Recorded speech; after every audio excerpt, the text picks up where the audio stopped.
balancing it the other way. All right, and welcome everybody to episode 33. Rime of the Frost Maiden. I'm Samson Paul with the party here with me tonight. How's everybody feeling? Are you guys ready for some D&D? Totally. So ready. Oh, you That's know my goats. it. Totally, dude. Wait, Oh, was that it's my 2007? That's It's perfect. Wait, we're not in 2007? No, What? no. 14 years ago.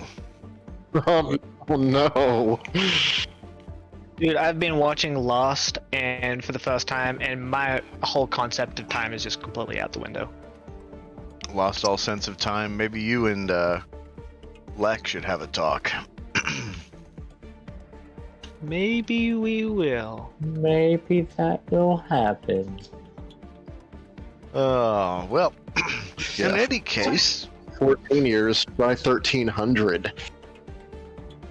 yeah, true. 1300 is, I mean, you know, once you go past 100 years, you might as well go back 1300, right? I mean, Why not? Keep that ball rolling. yeah, why not? Why not 2000?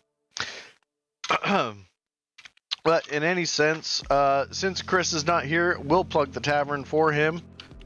He is missing tonight, unfortunately. But if you want to go say hi, join the tavern. Link in the Discord, and then down below later on, if you need to get back to your keyboard and mouse or whatever. Tavern's a great group on Facebook, where the Facebook is trash, but they try to be the bright spot of it.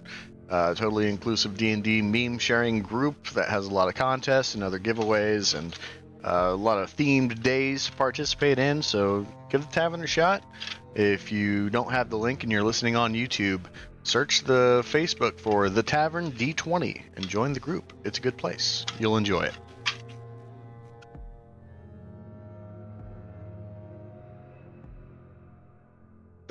Episode 33. Rinta Eatris. If I may, if we're done plugging the tavern, I have something that I would like to plug. Okay.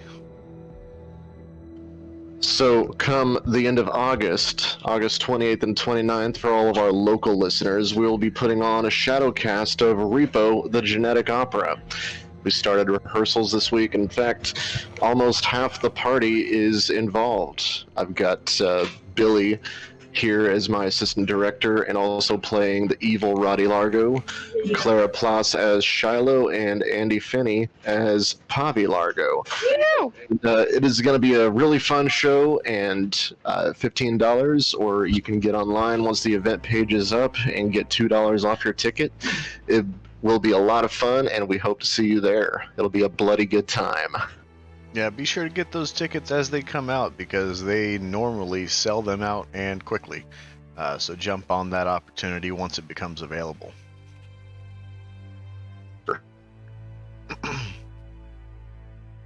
Pavi, huh? That's a good role for Andy. I think he'd fit really well. Why, thank you, Sam. I think it'll be great fun. Yeah, we're all looking forward to it. So we will have D&D next week, but as a early heads up, the week after that, I will be out of town. There have been talks about you guys getting on anyway and just role-playing on Wednesdays to keep the rhythm, but I'll leave that up to you guys. I will be out of state, away from my computer, and likely the internet as a whole, but nevertheless, we have D&D tonight, and that's what matters. And we will get into the recap now. Last week, the party was still traveling from the Lost Spire of Netheril, making their way towards Caer Konig. Along the way, discussions were had about a certain misdeed that Silas supposedly had done against Carcass, to the extent that Carcass remembered that he was enchanted by Silas to buy the party time to try to stay Carcass's rage. Some discussions about what exactly happened were held privately, out away from the rest of the party, and they were spoken of and decided it was best to hold the main course of that conversation until they got to a safe vicinity, to which en route the party and the Bugbear's mercenary crew in tow came across a cold light walker at the distance and were warned fervently by the Bugbears to stay their distance from it. For that is a powerful being, and it leaves frozen corpses in its wake. If you were to find such a being on your own and it locks with you, might be in for some trouble, as they are true minions of Oral. But as the party eventually made it back into town, everyone wanted to go find some rest and comfort at the tavern. Food was ate, mead was drank, and a certain ring cleaning lady appeared, to the surprise of everyone but Lysander, who was able to snuff out the ruse but watched outside at a distance. As Lek tried to convince Andy to clean her ring, and she does so just fine. Lek was then able to fulfill the task and still was able to cast prestidigitation on it to clean it up, but his ulterior motives that he and Larlock had intended did not seem to be able to work as effectively as once thought, nearly downing Lek in the damage he absorbed from just mere contact with this powerful relic. Later, there was a whole to-do about Lek and his intentions, as Silas outed all of Lek's dirty little secrets, including his medical ailment, effectively pitting the party, or alienating Lek from the rest of the party as someone who could not be trusted. Later, Zizix and Lysander went their separate ways and went into their room at the inn, and Zizix had discovered what exactly this bow was that they had found within the Lost Spire of Netheril, and it was a powerful artifact indeed. Hidden away in an invisible chest, it was unlocked and identified. It's proven to be a quite powerful artifact indeed.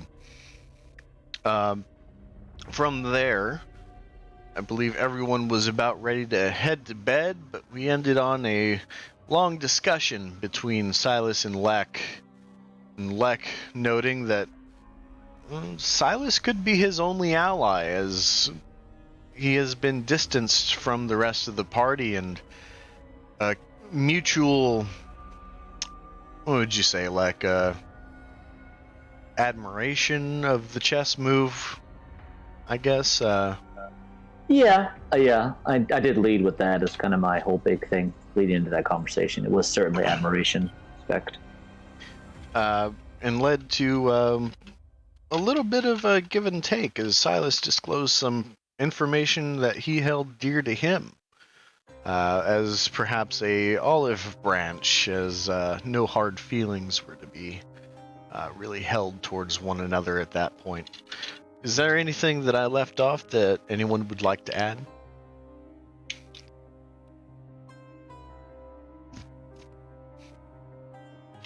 I guess not. Something about a boat. That Lysander was a captain of a boat. Oh, yeah. Yeah. I forgot that one. What? I don't even remember. Like, Captain explain. Lysander. It was a joke. It was a joke. Oh. I feel Like he thought Zizix said boat, not bow. Oh, No. yeah. Like, it's Captain Lysander to you. And then it turned into a whole thing. Yeah. On that for like 10 minutes, I think. All of the sailor gifts. Oh, well, and that's, I guess, where we will pick up today. And before we get straight into it, if you haven't already, hit the Prime subscription button if you have Twitch Prime. Do you get Amazon Prime? Do you have it delivered to your house for free 2-day shipping, well, you likely have a Twitch Prime sub that you are not using. So click below on the subscribe and use Twitch Prime for free and link your account to your Amazon account, and you can help fund this channel when the time comes to get new artwork and replace characters as some may perish. It goes a long way into assisting. And if you're on YouTube, hit the subscribe button, get notified each time we go live. And if you're listening and you haven't hit the follow button yet, what are you doing? What are you doing? Hit the follow button. It's free. You can do that. Come on. It's free. It's free things. But for now, we will enter the tavern, or I'm sorry, the inn, as they are two different spots. As everyone starts to awaken, I believe Lek chooses to wake up early, with Silas sleeping in the room. And Lek, you awaken to the next morning. Nothing really particularly out of the ordinary you can notice inside of this room or outside. The sun is shining. What would you like to do? Well, I will sit down, and I assume there's probably a chair somewhere in the room. Actually, Yeah. fuck the chair. I'm going to sit on top of the table and cross my legs Indian style, as one does. Crisscross applesauce. You got me. And I'm going to kind of go into myself and slow my breathing and begin meditating and attempt to commune with my Dark Lord. All right. What would you reach out? What's your opening statement?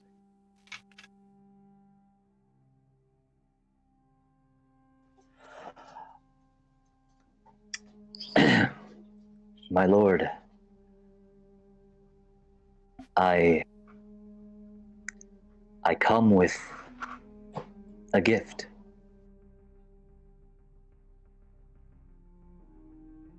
A gift, you say? What is it?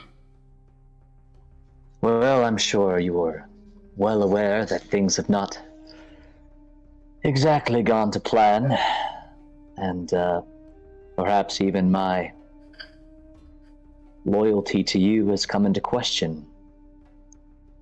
So, I would like to offer you my boots as a way to ensure you that nothing has changed. I'm still loyal to you, and I'm still on mission. I sense within your intentions. I'm very close to you. I can see exactly where you lie. I believe your gift is not necessary at this point. These may be in the realm of assisting you acquire greater things than me just taking them and accumulating them. I believe there are more powerful things to gather, and this will help you more than it would to remove them from your person. Why, thank you, my lord. I have to ask, in light of recent events and the time I've spent here, why did you send me here? I feel like you have a greater purpose beyond just garnering power. There is a purpose. As far as why you are there, it's a simple matter of it being fresh real estate. There are a lot of things that the people of the 10 towns just don't venture out to do. The lifestyle that they lead hard enough, and adventurers are very few and far between. But as far as what my goal is, well, a debt is to be paid for a service to be given. You and I discussed that service some time ago. Of course. And in light of that discussion, I will of course continue my mission for you. But I'd like to know, is there anything further or more specific that I can do to assist you?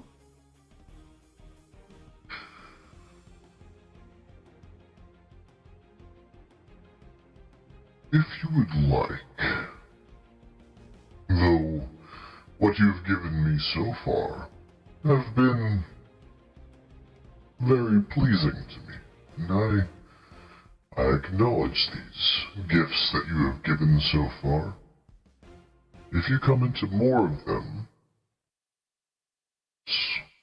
hand them over. But if there's anything else, well, surprise me, if you can. It would be my pleasure. My lord, while I was in the Spire of Netheril, I did come across this amulet. And I pulled it out of my pocket. I don't know if it's of any worth to you, but I did find it, and I don't know exactly what it is.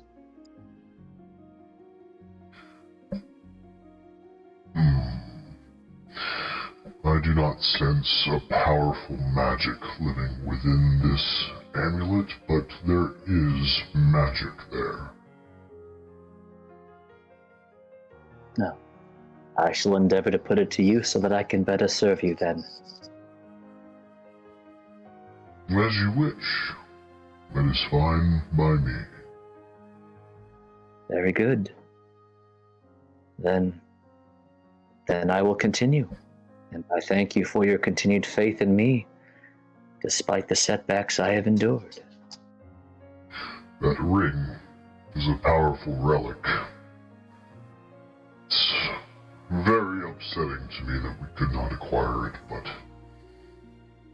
knowing what it is now, it's best we leave it alone. Indeed, indeed. Holy magics like that, very rare, very special.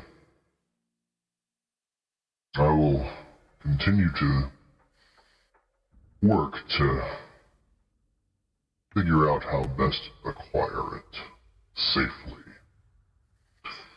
As will I. Goodbye, Lek. I look forward to what you will bring. Farewell, my lord. Until the next time.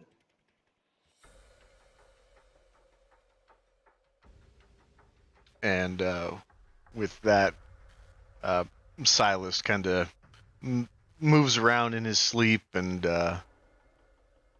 looks to be stirring from the sun as you start to hear footsteps outside of your door as the rest of the party awakens. And I assume, does anyone else want to do anything privately inside of their room before returning to the main dining hall? Yeah. Zizix also has the book that he acquired from the chest that he has yet to read. Yes. So he'd like to spend some time on that, casting detect magic as a ritual or identify if it, take the time over that to kind of perform those. So detect magic is definitely going off as you progress through the ritual. Many different types of magic start emanating from it. It's kind of hard to exactly get an eye for what it is. And as you cast identify, it doesn't identify clearly. Let's see exactly what you would be getting here.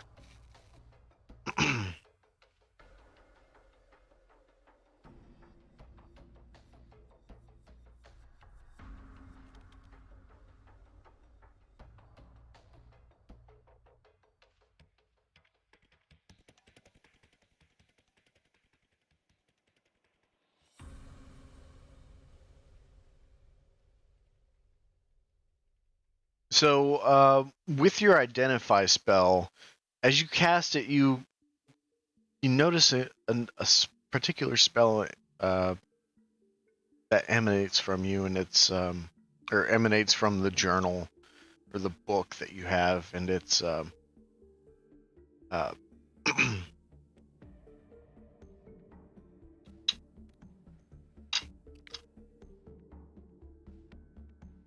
what is that spell? I had it and then I lost it. It's a 7th level spell that you're detecting coming from this book. Okay. Is the language in the book some? What kind of language is it, the book? So the outside of the book is marked with a rune that you saw with the amulet that Lek had acquired when you guys were looting about the Spire of Netheril. And as you untie the leather string that has bound the book closed, once you open it, the book actually disintegrates into ash.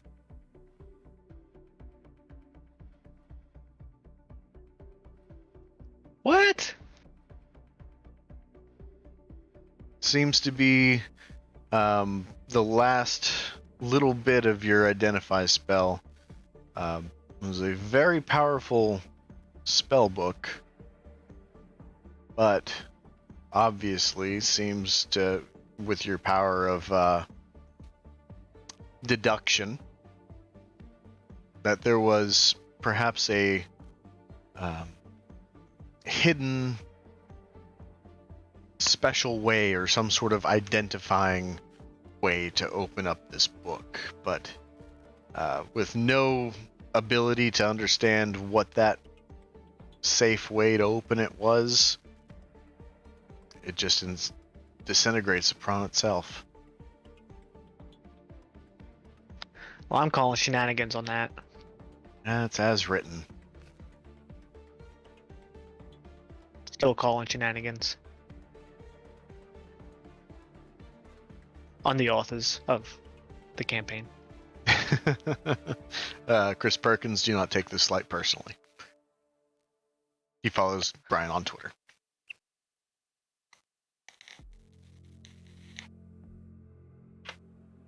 Okay.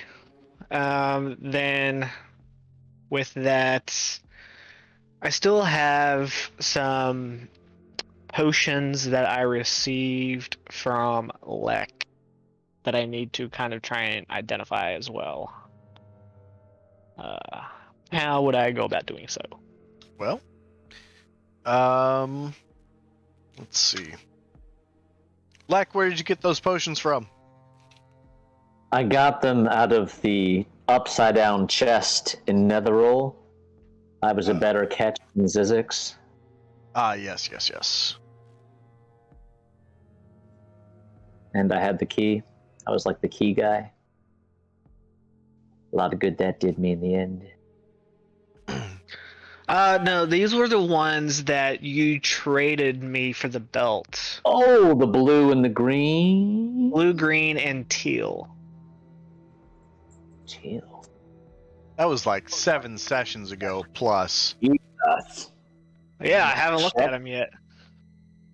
Oh, all right. So what colors were they? One was blue, one was green, and one was teal. Okay. You take the time to identify each one. I would. All right. The green one is the sleeping concoction that Lek was drugged with. It's some sort of sleeping poison with a DC 16 con save DC, or else falling unconscious. The teal one is a potion of water breathing. And then what was the last one? Was it just blue? Yes. Teal, green, and blue, yeah. Let me see if I can find that one.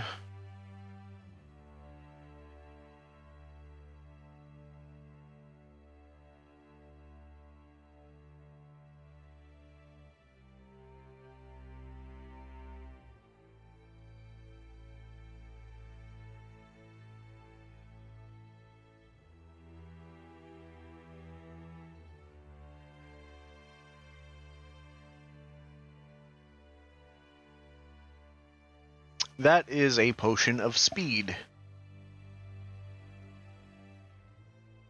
When you drink the potion, you gain the effect of the haste spell for 1 minute with no concentration. Nice. Cool. Yes.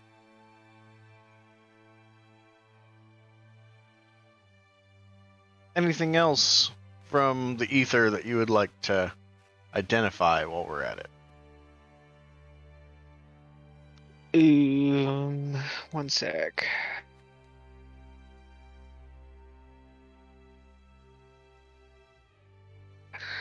Um, Andy had given me a crystal with ruins inside of it.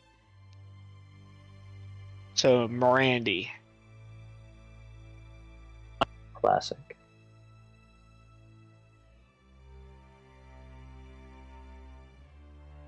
When was this?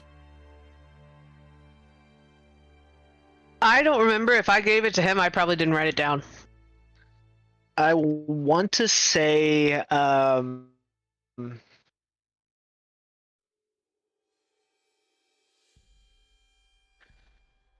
it was probably when we were in that cabin that Lex sat on the throne for something. Okay, let's see. I know I've been holding on to a lot of stuff. There just hasn't been a lot of You haven't been back to your lab to identify everything. exactly. So Yeah. So that was outside of Dugan's Hole.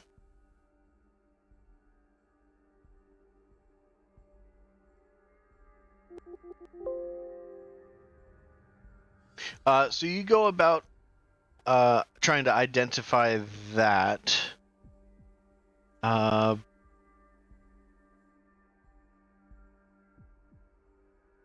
But it doesn't identify. It's just a constructed crystal that had a rune in it. okay. Is It there may have been attached to something, like there are some jagged pieces, but it seems to have lost its magical power by being removed from it if it was attached to something else. I think it came off the throne, now that I'm thinking about it.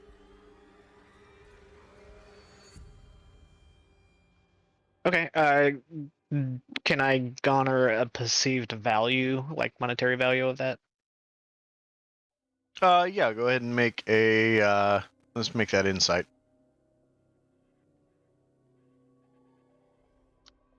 Well, that's a 4. Could be pretty valuable. It could be junk. It depends on the buyer. Gotcha. And then to finish out my evening, I would like to create uh,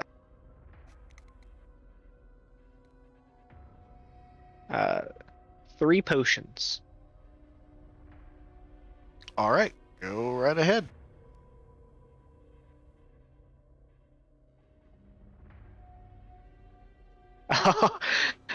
So without homebrew, Sam, that is going to be 3 wild magic potions. No kidding. Congratulations. Thank you. I'm very pleased with that. We're in for a wild episode. Thank you, Sam. I wanted to. I'll make a persuasion check. That's a natural 19. Everyone laugh.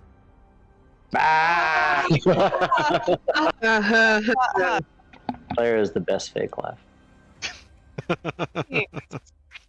Good job, everyone. Thank you. So, anything else, Zizix? That's it. All right. Let's see. Lysander, anything? Nope, not from me. All right.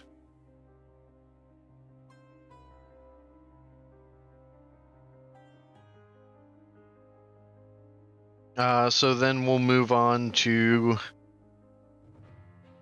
Clips, Carcass, or Vega. Anything from you? No, I'm good. Andy? I'm fine. Vega would probably just read. Plenty of reading to do for sure. Oh yeah, lots of new books. He's excited. So with that, everyone slowly in the morning makes their way out and finds the rest of the party over at the table drinking early morning drinks alongside with breakfast being brought out. On the house is the inn owners have remembered that you helped them in the past. So this one's completely on the house. Carcass, you were brought 2 plates to eat. Is there food on it? Yes, sorry. Yes. Oh, okay. I there's mean, I plates. will still eat just the plates. That's fine. They would request that you do not eat the plate. Okay, I will see how hungry I am. All right.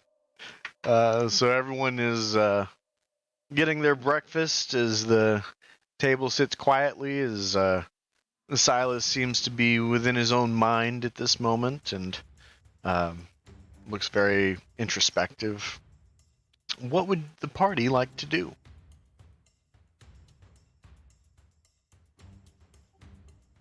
What a lovely morning. Everything feels so fresh and new.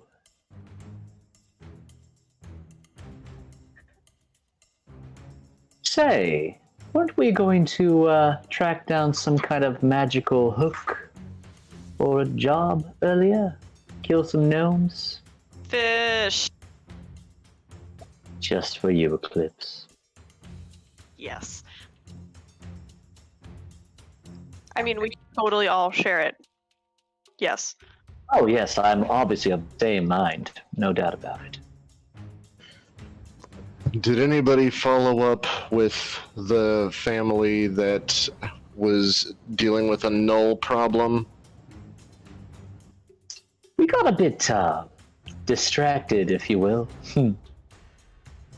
So it would I don't seem. think any follow-up was made. Not to worry, I never forget a face. Above table, what did they look like?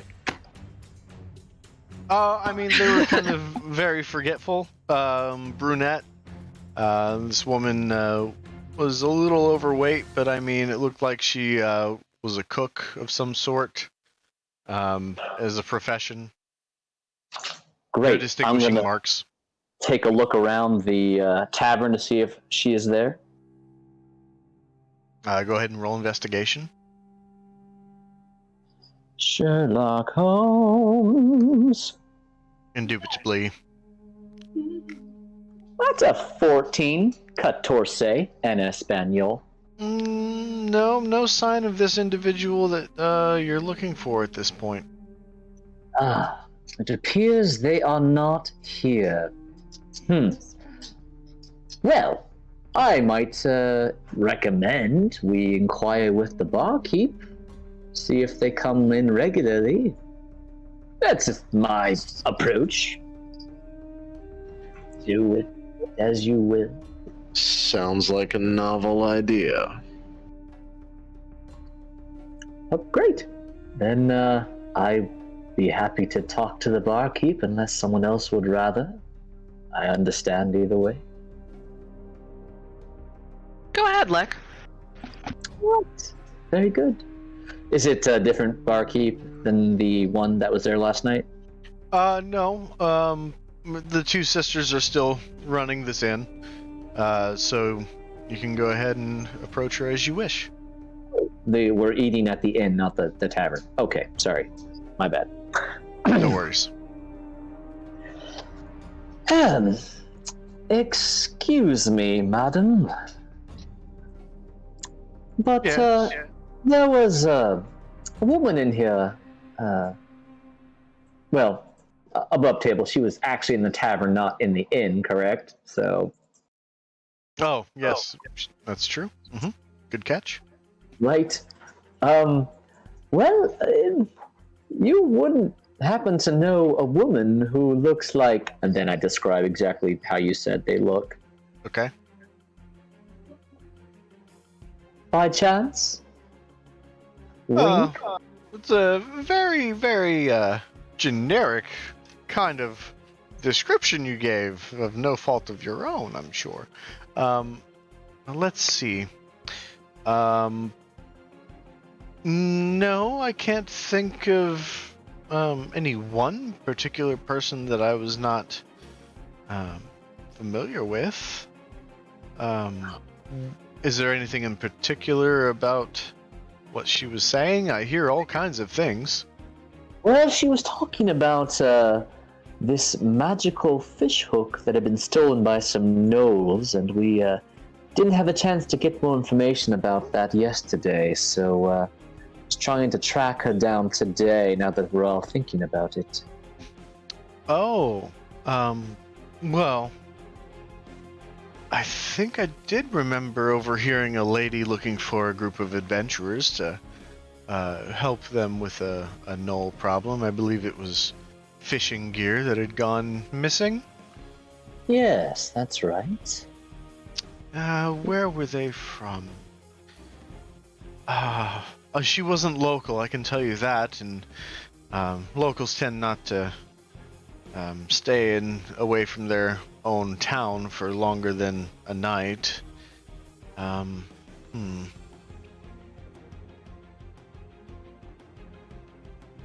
Well, not to worry if you don't know. I can always go check in the tavern. That is where I originally saw her, but I thought I'd check here before I went over there. I do so enjoy your company. And I appreciate that. If I had to guess, I would say East Haven may be the place to start looking for fishermen. There are fishermen in Caer-Dineval as well, but I seem to believe that she was not from that town either. Ah, so I see a potential missed opportunity during our stay here. That is most unfortunate. I thank you for your information and your time, madam. Likewise. Enjoy your meal. Of course. I go back to the table. Well, according to the the innkeeper, the people in question weren't from here, and they might have already gone back to potentially East Haven or Caer-Dineval, which is most unfortunate.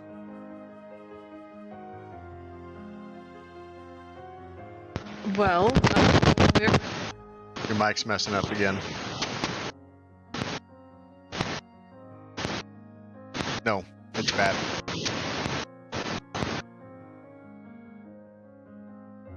Have you turned it off and turned it back on?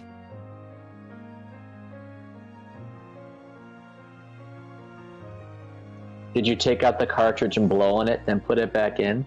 That's an old school reference. Thank you. No, it's still bad.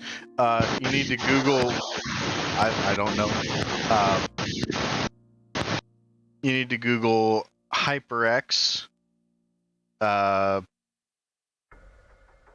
Ingenuity, N, and then Genuity.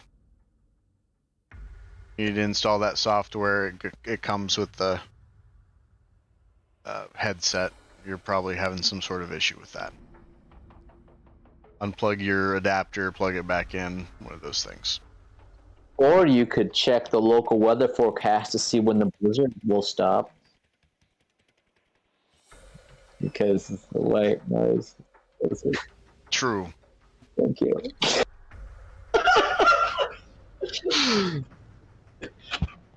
For a Blizzard joke, that was a slow burn. Very good.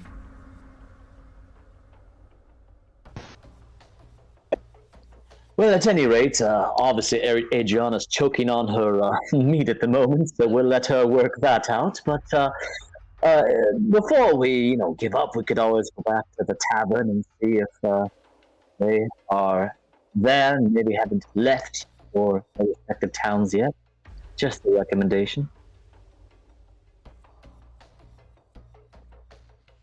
Then I try and hit Adriana on the back to help the water come out, just in case it's death.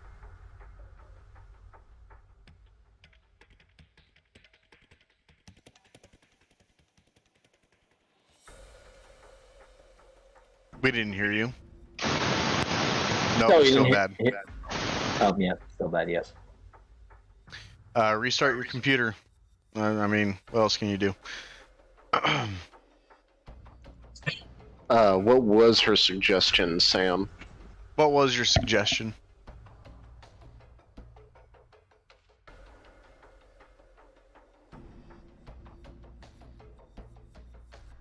Oh, to see if they had stopped into Frozen Far expeditions before they left town, perchance.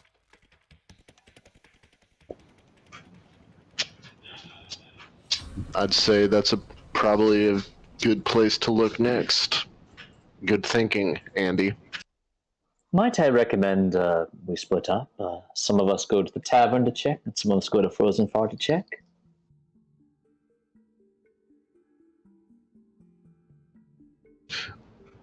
I think that'd be a good idea. And those that go to the tavern, we shall meet there for who goes to Frozen Far an expedition, which I will happily volunteer to go. I'll be a part of the tavern party. All right, who's going where? Vega. Oh, I'll go to Frozen Far.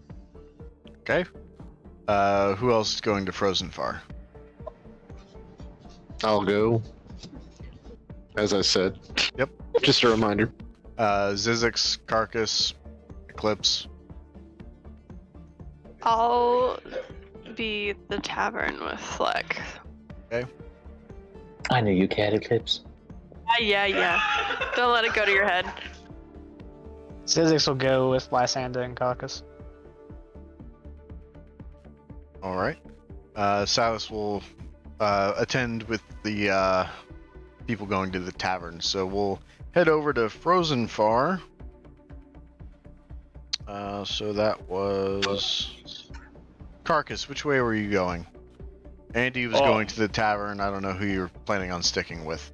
I'm sticking with Zizix. And Zizix, you were going to Frozen Far?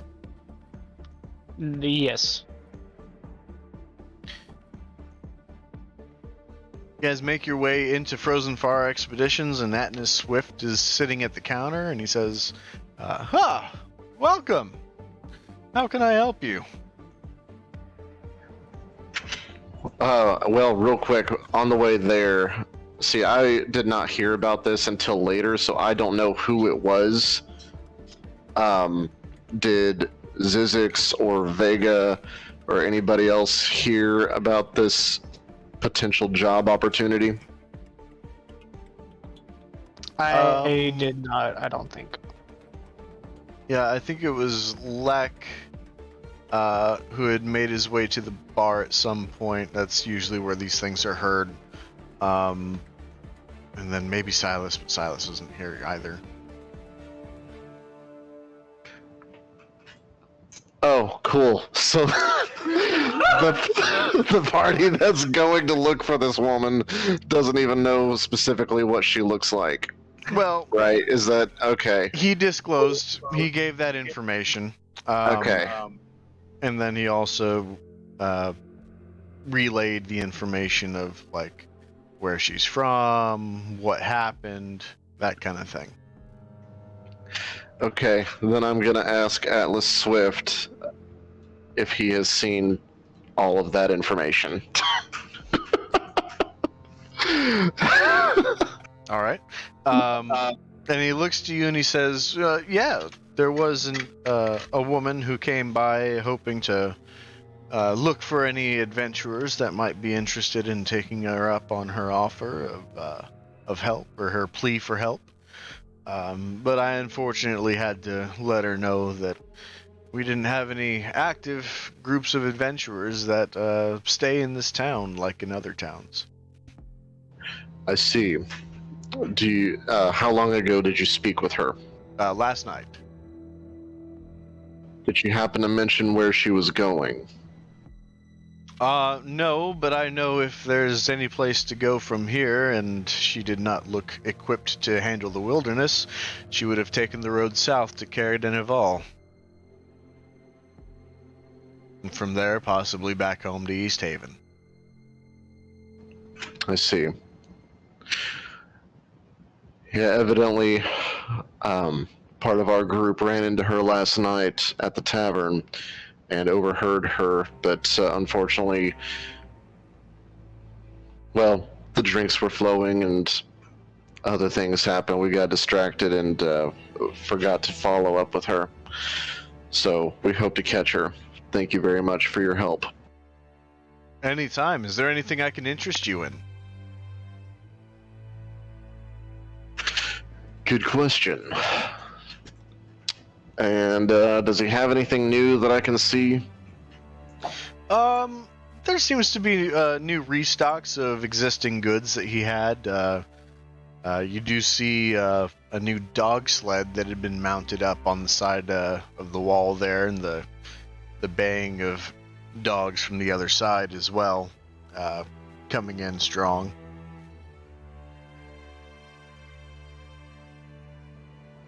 Currently no from my end. I'll address everybody else. Anything else that we need here? Vega, Zizix, Carcass? Nothing for me. I'm all set. No, I think I'm good too. Yes, I just could not let Styx go without me right now. Very well. Well, let's head back to the tavern and regroup. All right. Meanwhile, at the tavern.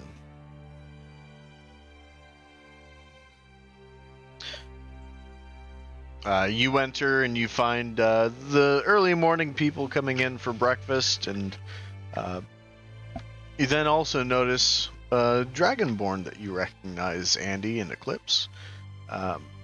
Drovis catches your guys' gaze and says, I wondered when would be the next time that I'd come across, and our crosses would, our crosses paths?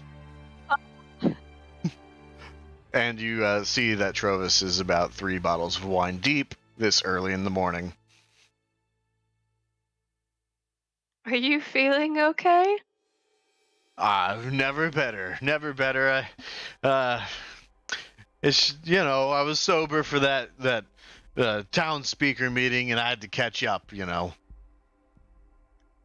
it must have been tiresome to be off of your schedule. Oh, so tiresome. I was hungover from drinking water. Eclipse is gonna give like a look. Well, you must frequent this tavern fairly often then, am I right? Oh, not to brag or anything, but I run this town and I drink for free. Oh, well, no, that is something well worth bragging about, good sir. So, in lieu of that, you wouldn't happen to have remembered a woman coming through here yesterday talking about a potential quest to recover a magical fishhook from some dirty gnolls, did you? I did, actually. I told her, well, if I hadn't taken that arrow to the knee and my compatriots were still standing, I would take upon this task like the similar time that I had fought off gnolls back in, be about 10 years ago or so. Me and my buddies, we traversed the river and we headed into the forest, and we heard some cackling off in the distance, and so we surrounded ourselves around our fire and slept with our backs facing each other to not be interrupted or surprised by any of these creatures. And they crept out with that cackling laugh that they had, and they knew not to come into my vicinity, for me and my great axe, we were best of pals. We spilled a lot of blood together.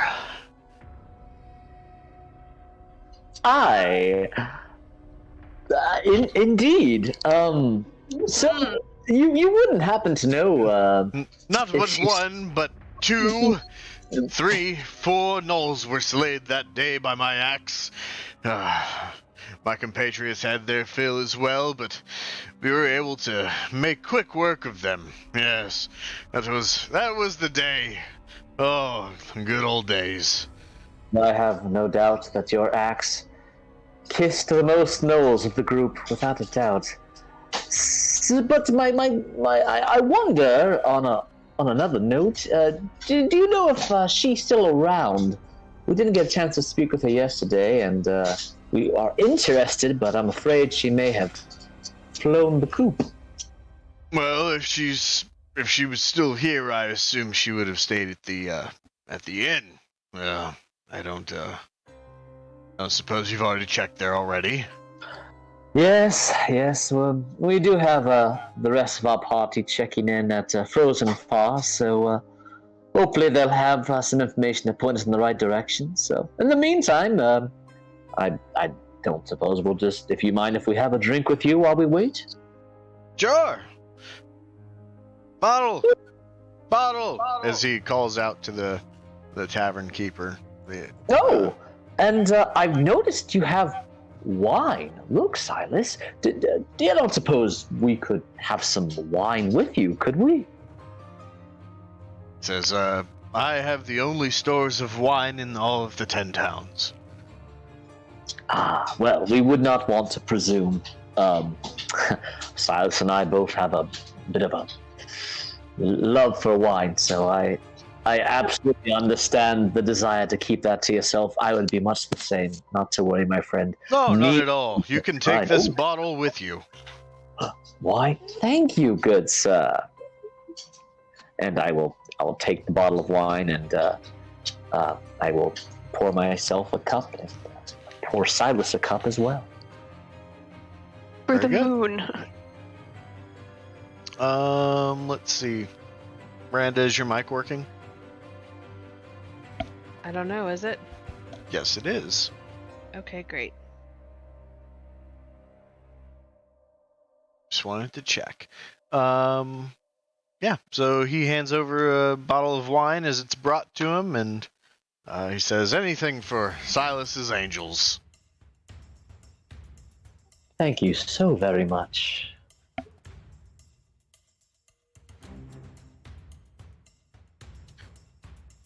Well, perhaps we can trade more stories and as he begins speaking, the party from Frozen Far Expeditions makes their entrance. And Trovis looks up to you and says, gather around. We are telling tall tales of our adventurous exploits from the past. Would anyone like to join? Yes, we all love talking about the past, don't we? Oh, Around. for sure. Andy kind of chortles.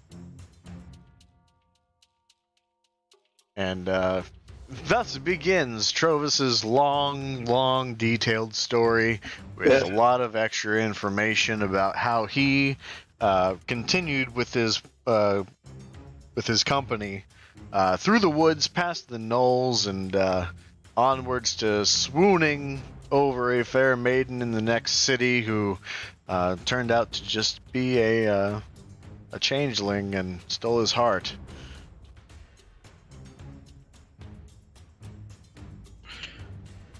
How long did he talk about this?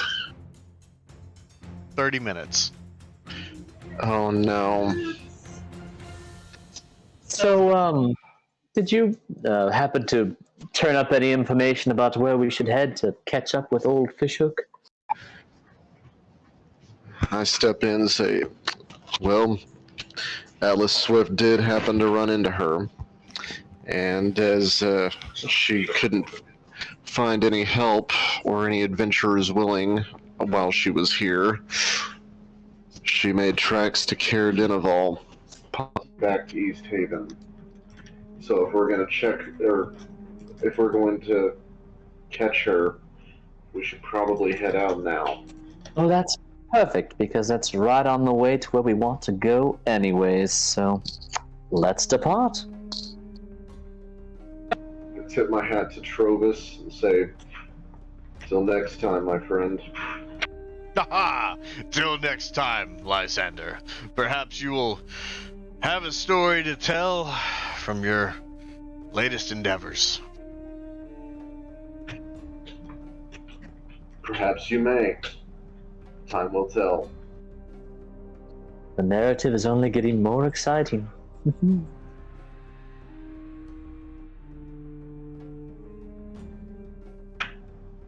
you say that out loud? Oh yeah, I definitely. I'm gonna turn to him and say, "You can shut the hell up." Oh, burn. And walk out. Ah, and then I follow. All right. Is the rest of the party heading out as well? Oh yeah. Yeah. All right. Destination Caradinaval? Yes, Cardinal. So, you guys make your way to the outskirts of town, and out there you see that the weather is, as it always has been, quite snowy. Nothing in particular jumps out as, out of the ordinary for these parts. You guys start to make your way south on the 2-hour journey to Caradinaval.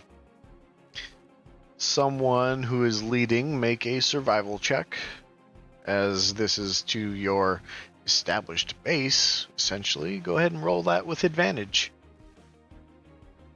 I can do it. Do it. Put your back into it.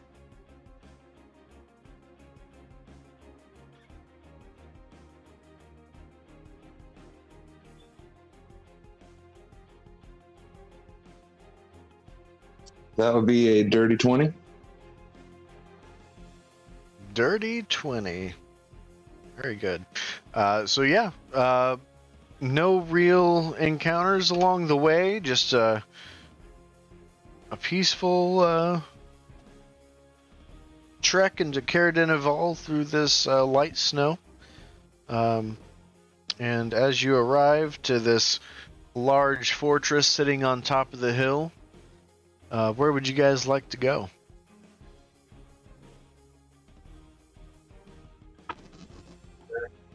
So, leading out of town. Sorry, what was that? You broke up at the beginning. What the? That was weird. Yeah. Are there any tracks that we can see immediately leading out of town? No, it doesn't seem like anyone has left the town this morning yet.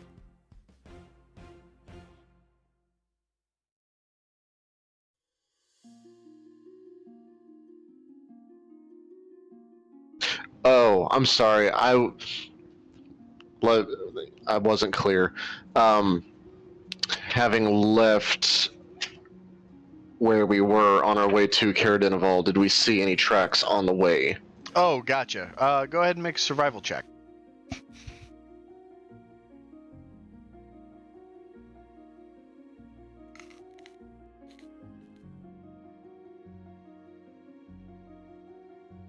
It's a natural 19. What's your bonus? Let's do 21. 21. So you do spot a few tracks, but they mainly seem to be wildlife passing deer or elk, something along those lines. So no human tracks, no groups, so to speak. No, not that you were able to find. There's not to say that the wind may have bowled them over during the night, or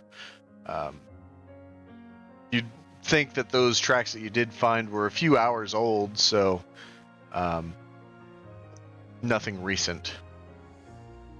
Let's see. Okay.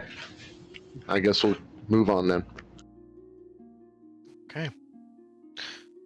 So as you guys arrive to Caradinaval, you guys make your way towards the base of the town, which is very impoverished and There's a closed down tavern along the way, the upward climb further down the road, which looks to be open.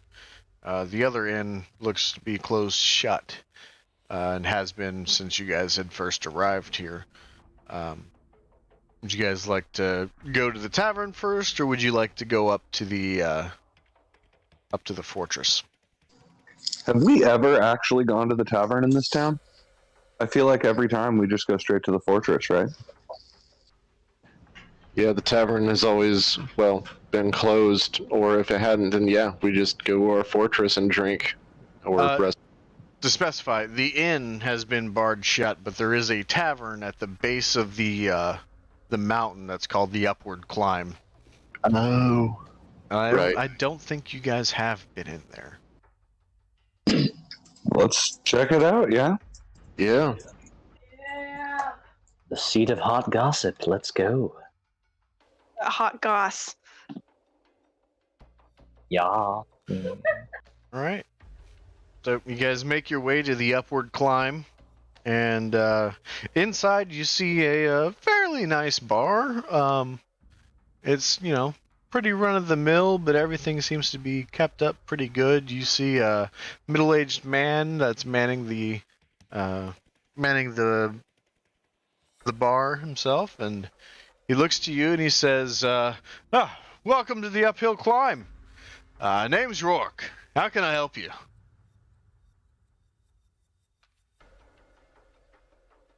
Has there been anyone coming through who has been looking for adventurers to help recover a magical fishhook from some gnolls by chance?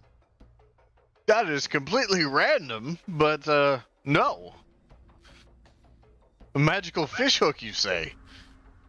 Yes, believe it or not. Ah, interesting. I've heard a few magical things come from people's lips in this bar, but never a magical fishhook. That is unique. Ah, I see. Well, then how about a drink? What are you serving these days? My speciality, straight from the fortress upstairs. We have mojitos. Well, I will take a mojito. Oh, yeah, Wow. me too. Me too. Very good. Those are 2 silver apiece. I gave him a gold. Well, thank you for the tip. Above table, I have no more silvers, so. He can give change. That's okay. Lex in a generous mood today. Okay. So he brings everyone out that wanted one a little mojito in a short glass, and it's got some herbs muddled into it. It's not mint, but it's tasty nonetheless. Well, I'm afraid I don't know that it's worth continuing to try and track down this woman, as we do have business further south. But, whatever you think best, I of course will listen to. I feel like if we run into her, we run into her. That's a fantastic spirit. I like it. I would step up to Rourke and ask, did you happen to see anybody else coming into town this morning? I can't say that I have. I've been indoors. No one else has come in but the usuals. As he motions over towards some folk who look like they are actual fishermen. So their attention has been on you guys as a group with mention of a magical fishhook. Right.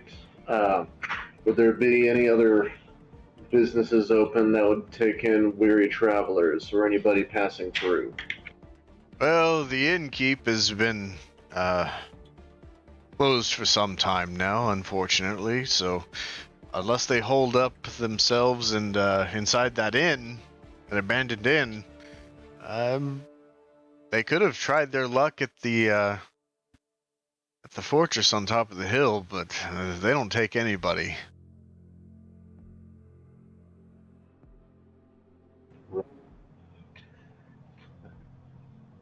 Anything that you could think of that any travelers would stop at on their way through? Nothing at all besides the places you mentioned? Yeah, unfortunately, Caer is fairly impoverished. Outside of what they have in that fortress up top, we don't have very much in the way of amenities, I'm sad to say. I see. Well, thank you very much for your time, Rourke. I tip my hat to him, return to the table. Zizix, go ahead and roll a d20 for me.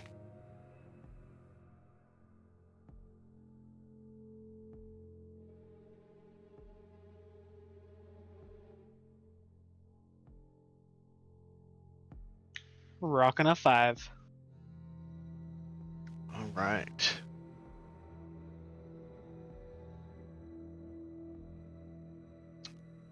So, as Lysander is talking to the barkeep and everyone else is kind of sitting around the table, the fishermen who have been looking at you for a while start to move their attentions back to each other, and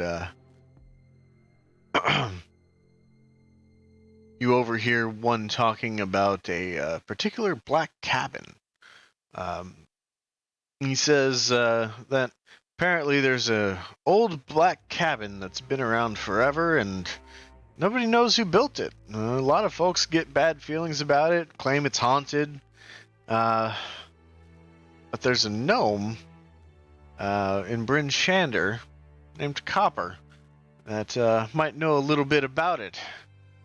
That's where he heard the story from.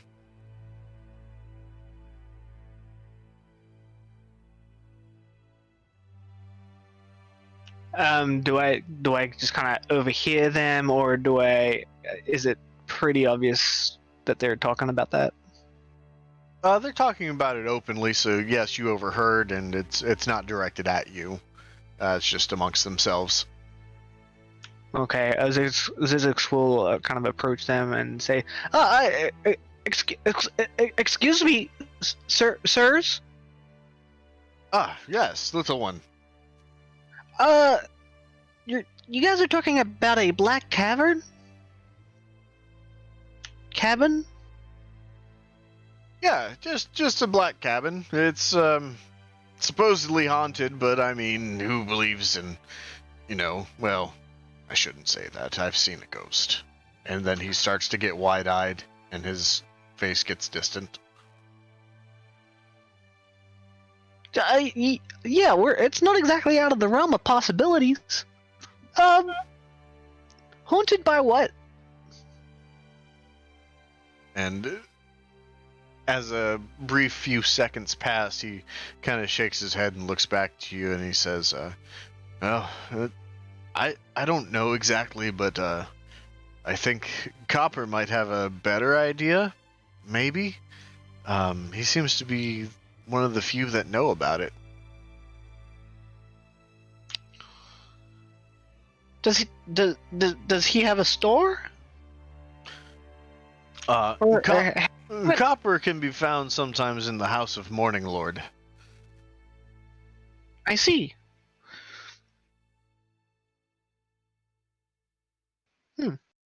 And Zizix he's kind of trying to mull over if this has anything to do with what they're looking for. Can he kind of make that determination?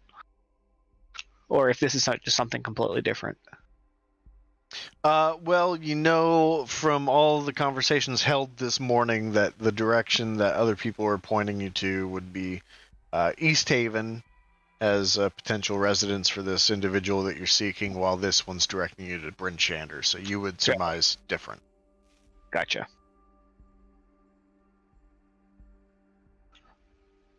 Well, okay. Thank you for the information. Well, if you happen to make your way over there, please do tell us what was there. Well, if we make it out alive. You look like you have a big group with you. Surely nothing there can top you adventurers. Well, big group, yes, but I'm. Do you think they're competent? And he nervously chuckles and he says, I wouldn't speak ill of armed individuals inside of a tavern while I merely have fishing poles and fish hooks at my ready. Well, hey, sometimes all you need is a little bit of luck. And he says, well, we as a town have been down on our luck, to say, so I wouldn't roll those dice. As he looks over at Carcass, kind of wide-eyed a bit, says, that one could probably eat me for lunch.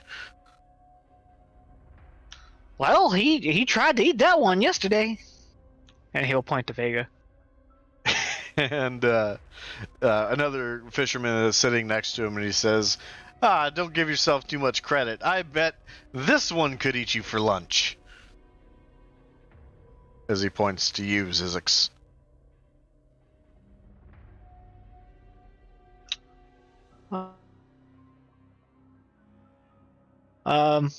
Kind of nervously, he'll kind of do like a little nervous chuckle of, eating people. Oh, yeah. And kind of he'll just nervously scoot away.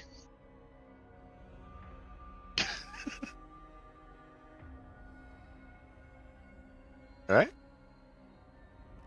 You take your leave from the fisherman, and you return back to the party? Yeah, so I'll divulge to the party just kind of what he had made mention of.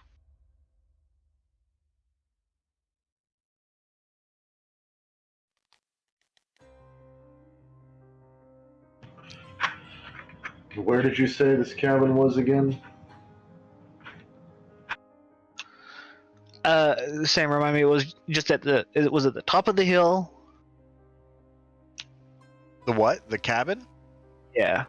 No, the location's not here in town. They said that a gnome named Copper in Bryn Shander in the House of Morning Lord is one of the few that knows its actual location. Oh, gotcha. Sorry, I was misinterpreting that Copper kind of knew why it was haunted or something. Like, no. Both. Knew the history of the building. Okay. So, does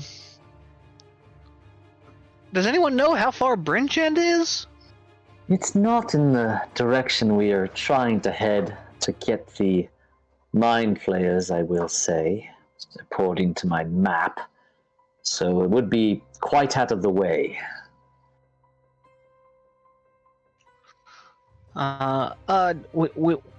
Would you mind if I look? No, of course not. I show him the map above table that I traced from the map in the chat that you gave us in my little notebook that I'm looking at right now. Is it just like a little stick, like a stick figure drawing? I'll take a picture of it. You'll be impressed. That you hold up to me. Oh, you actually drew it? Yeah, I don't that's fuck awesome. around, Sam. It's got mountains and trees and everything. Look at that. But yeah, when he shows you the map, you see that, once you go south from Caer-Dineval, you hit that crossroads, and then you can go right from your direction and go to Bryn Shander, left to go to East Haven, or continue straight to go down to Goodmead. Gotcha.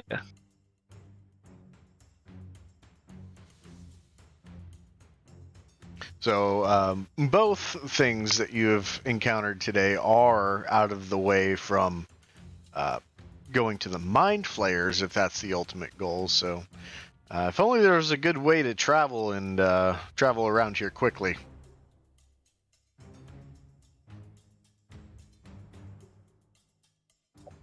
If Perhaps like only. a sled of dogs or something like that, if that were to exist around here.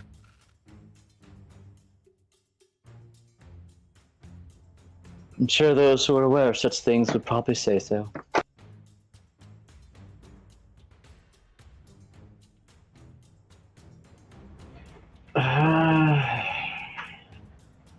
Yeah.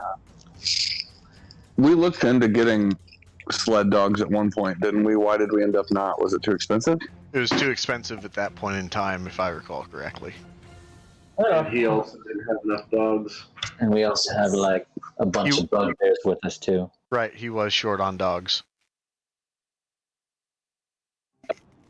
Yeah. It would be handy to get a sled of dogs, but You turn into one of those giant polar bears and pull us along. Vega. how about you pull us along, Mr. Metal Man? You're made of metal, you must be strong. I am indeed strong. Sorry, I don't know why there was Character voice. Oh, yeah, that seems kind of personal. But hey, sorry.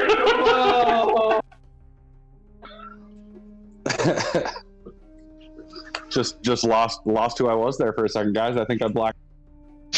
A little bit of Billy spills out of Vega.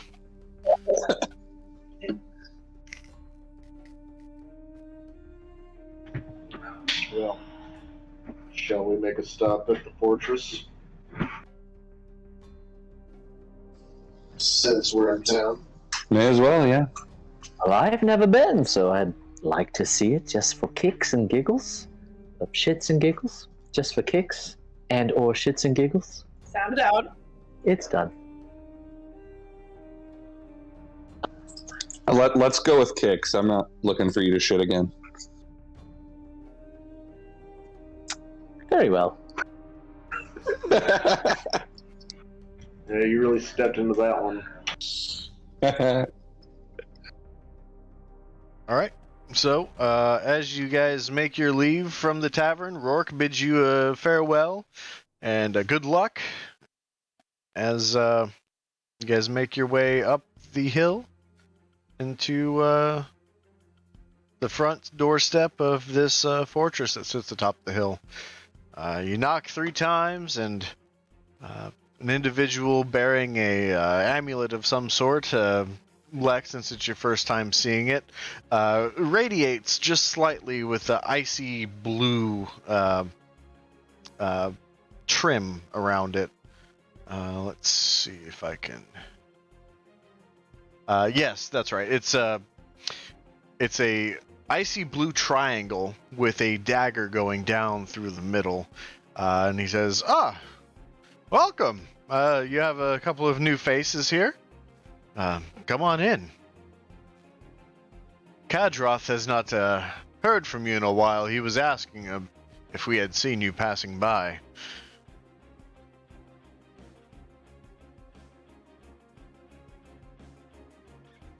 Well, here we are.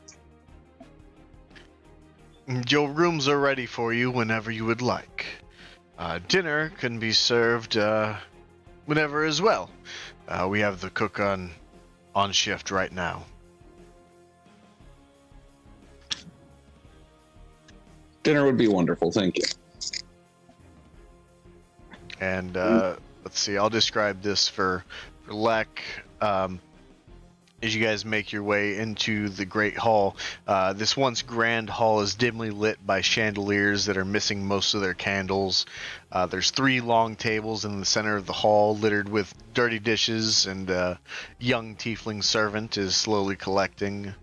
And then you see there are a pair of stone staircases that ascend to an upper floor where you see 4 or 5 doors combined on both the sides.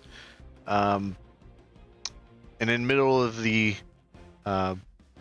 Great Hall, you see a banner that depicts the town's heraldry of a stone watchtower on a dark blue field with a horizontal red fish facing the right underneath the tower.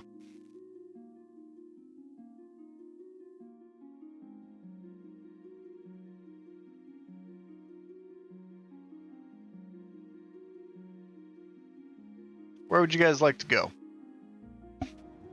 Who were we talking to? The guard that answered the door?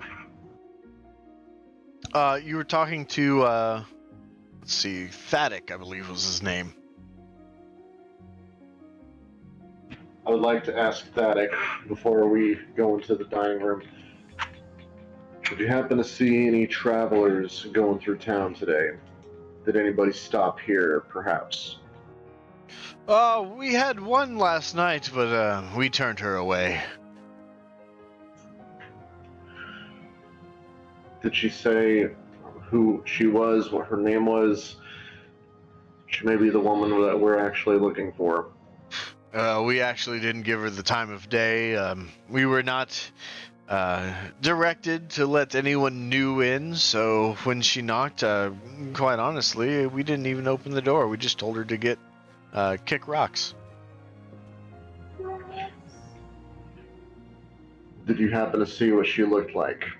No, like I said, we didn't open the door. So I guess that you didn't see where she went, or Nope. what direction she headed. I assume downhill, unless she slept up here on the side of the tower, perhaps, around some rocks, but if she did, she probably froze to death.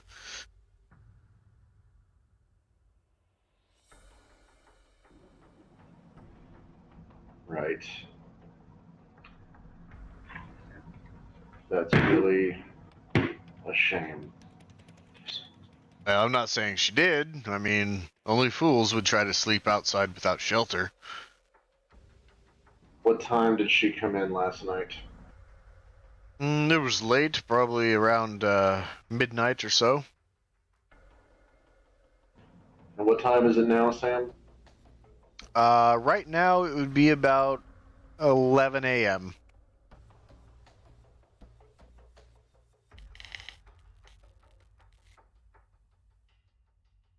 And Alice Swift said that she was heading to East Haven, correct? Yep. Okay. Thank you, Thaddeus. I guess that's all that I needed to know. Anytime, sir. In the future, I might ask that you be a little bit more observant on people that may come calling. That's a conversation to be held with Kadroth. Is he around? Yes, he is. Then I will relay that message myself. Very well. What would the rest of you like to do as Lysander, I assume, goes to seek out Kadroth in his office? Or anyone would like to accompany him? I'm going to find a cozy place to sit down and read until dinner. Forgive me, but what is the significance of this place to you? You all act like everything's very familiar to you, and I'm just curious. And the staff called Lysander Sir. Precisely. Anybody? No. Silent treatment. Cold shoulder. Appropriate this time of year. They welcomed us in a while ago and have. Swear they now address you as if you were superior officers. They have a respect for us. I find that's a trend in most places we visit, I have to say. What can I say? We command respect. Really so. Righto, so, anyways, I'm obviously talking to those who are still here with us in the foyer, if you will. I am of the opinion that we should press on to East Haven, since it is on the way to where we want to go ultimately, into the mountains to search for the Duragar and the Mind Flayers. Both are in that direction. And we can always visit the whole black cabin thing when we come back to Bryn Shander, which I'm sure at some point we will. Agreed. Above table, what time of day is it right now? 11 a.m. roughly. You have about an hour and a half, maybe 2 hours of sunlight left. And how long does it normally take us to travel to East Haven? 4 or 5 hours, depending on the weather. Yeah, that checks out.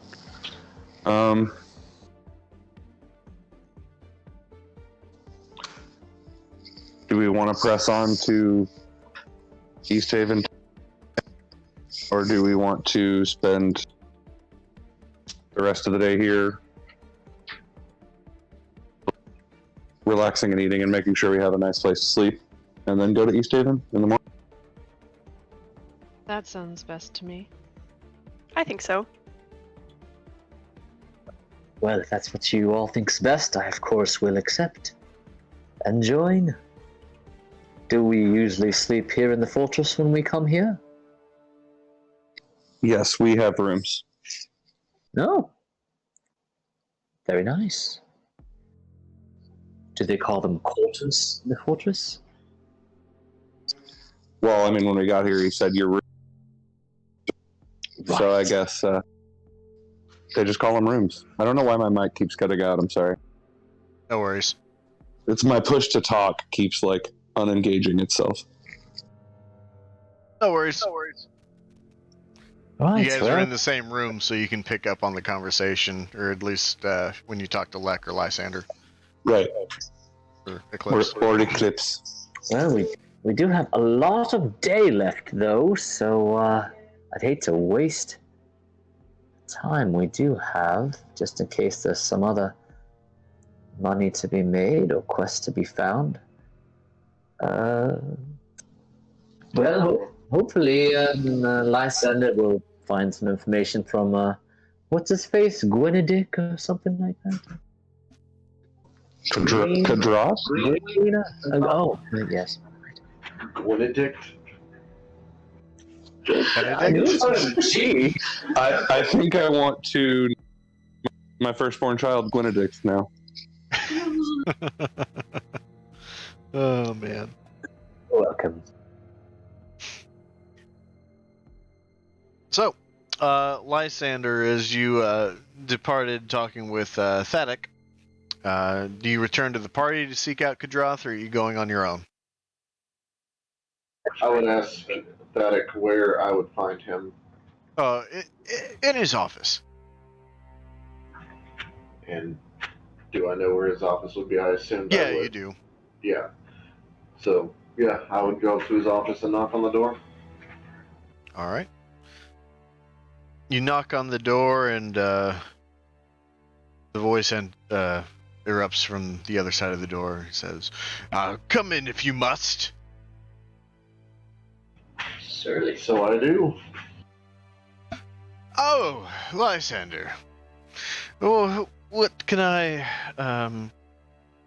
do for you? Good morning, Kadroth. I just spoke with Thadic, and he said that you had asked whether or not we had been through here recently. So here we are. Well, it's good of you to come by. It had just been a while since you had stayed here. I had hoped nothing malevolent had happened upon you. No, nothing of a grim nature, I should say, but it certainly has been a very storied 10-day. Yes, it's been about that plus some since I had last seen you. Feels like, anyway. Certainly does. Well, Time is a funny thing. I'm glad to see you are alive and well. And likewise to you. Can I just say it's kind of strange to hear Lysander say time is a funny thing? Glad you picked up on that.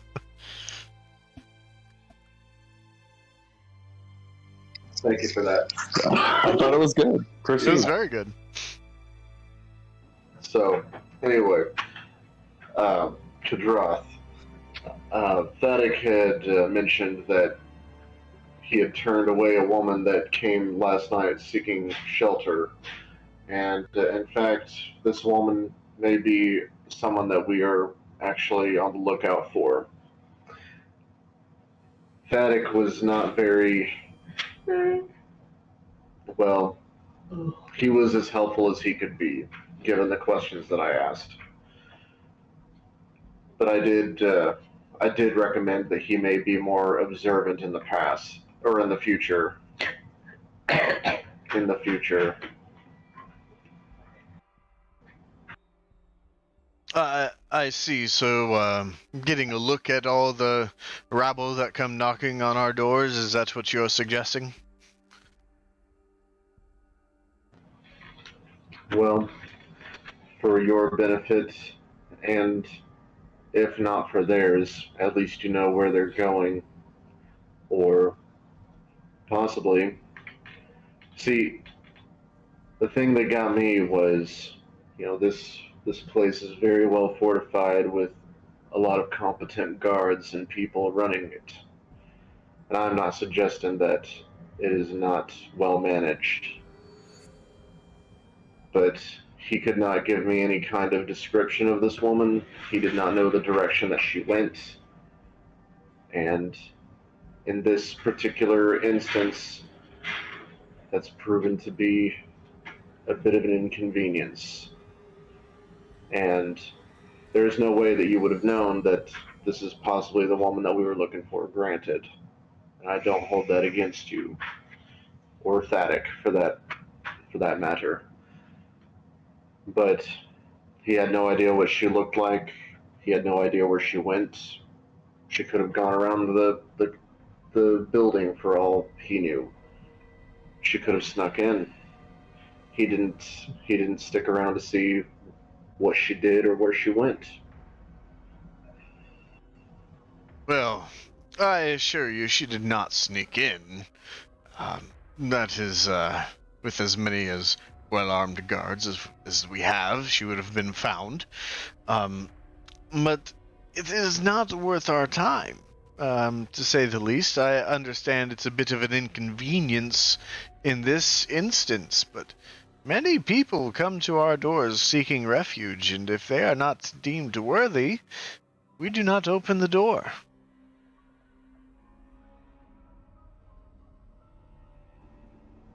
So you have no idea whom you may have turned away in the past, for that matter. If it was of consequence, we would have known who it was. Much like how we knew it was Vega at the door. Right.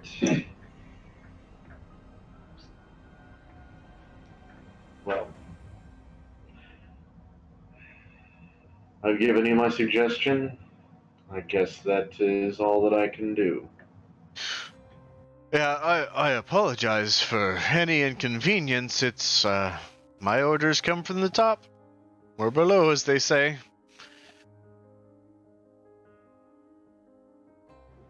I understand. Well, me, personally, if I had such a magnificent property such as this, regardless of who does come knocking, I would want to see who it was.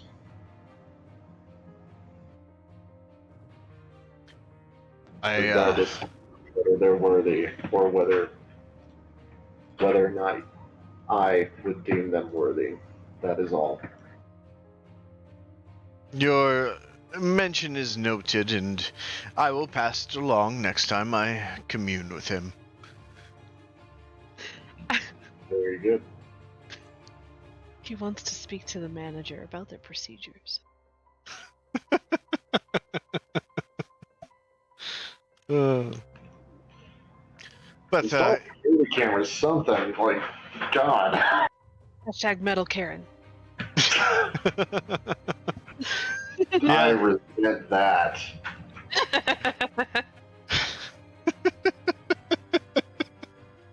I didn't think of this being a Karen situation, but there is a little twinge of a Karen there. That's funny. Oh Smidgen. man, Smidgen. just a smidgen. Yep, I'm leaving now. Said my piece.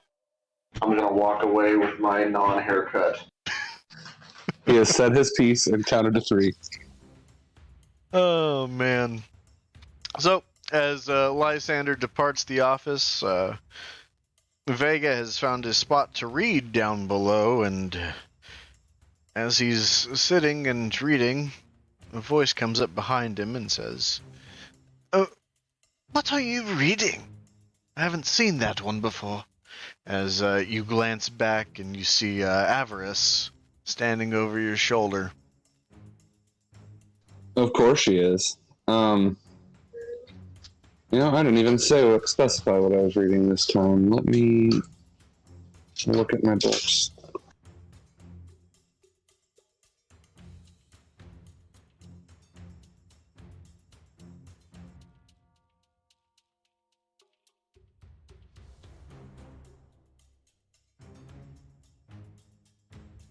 Actually, given where we're going, I would probably be reading one of my Mind Flayer books.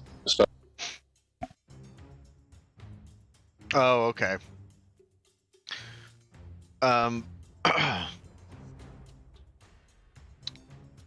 So she'll still inquire. I mean, she hasn't seen that book in particular, so how would you react? Well, this is a book about Mind Flayers.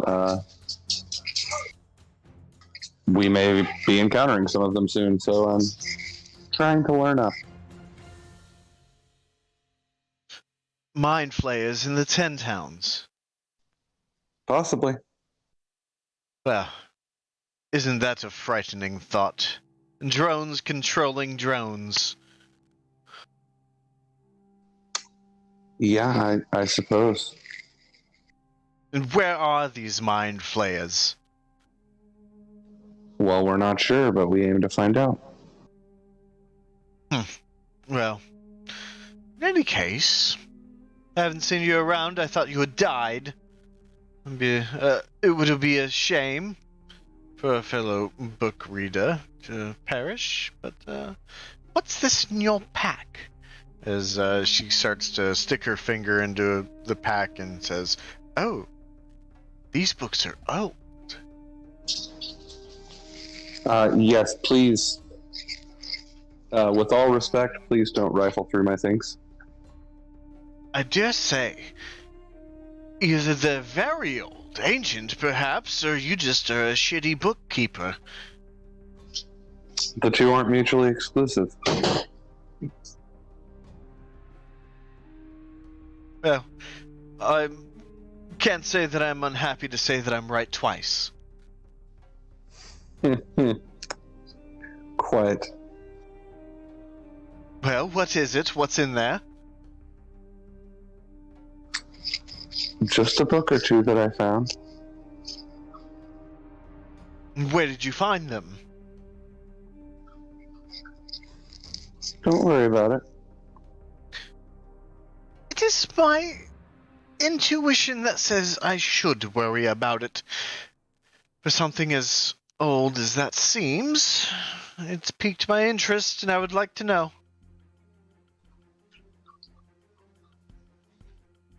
Well, I'd like to have wings. You haven't learned that spell yet? Nope, not quite. And she starts casting a spell on you. Son of a bitch. There, you have wings. Look, gaze upon them. They are fantastic and they match your skin tone. Do I have wings now? Yeah, you look behind you and you do have a gray set of like angelic looking wings. And she then continues to cast and says, "Try them out, why don't you?" Can I fly right now? And you think about it and you start hovering in the air. Holy shit.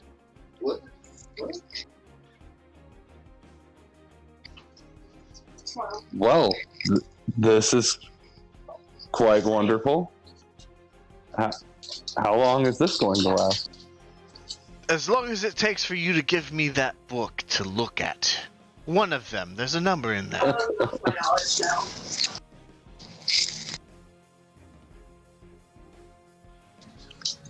You know what? You did just give me the gift of flight. I can loan you one as long as I get it back. Sure. Go have fun. Have fun. Let me look at the titles real quick.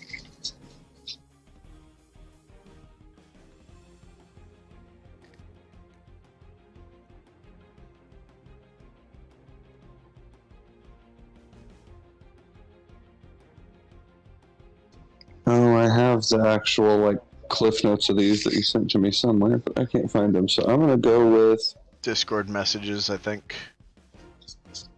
oh yeah.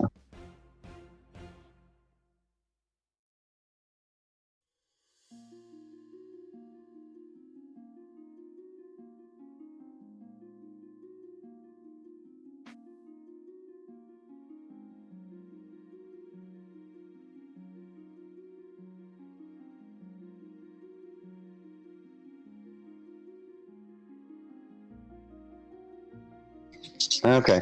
I will hand her Mysteries of the Faerun.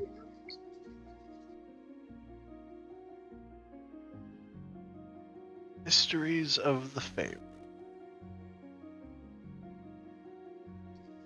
This one's even got pictures.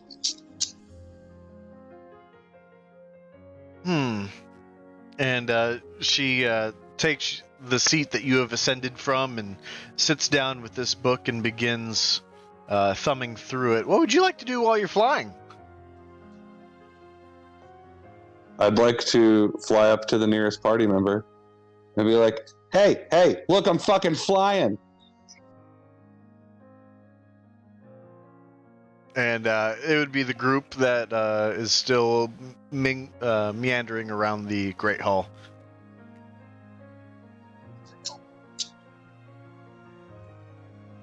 Well, you don't see that every day. Maybe you could do some scouting for us, Vega. You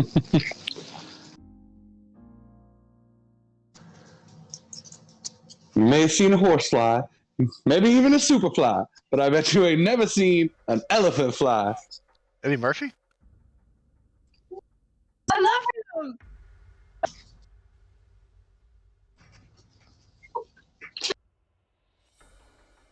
Lysander, as you return from the office, you see a flying elephant in the Great Hall.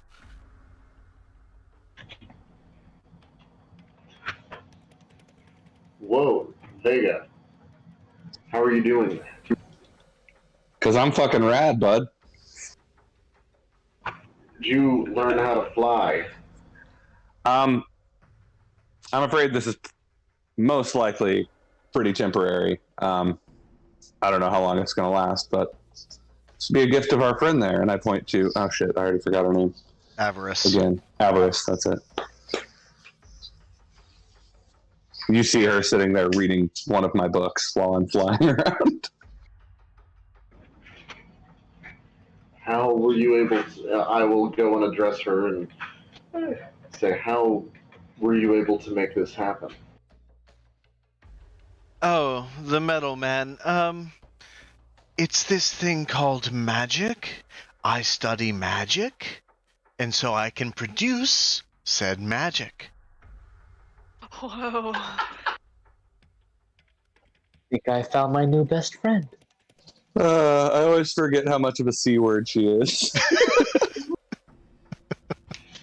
Yeah, in my head I'm going, bitch.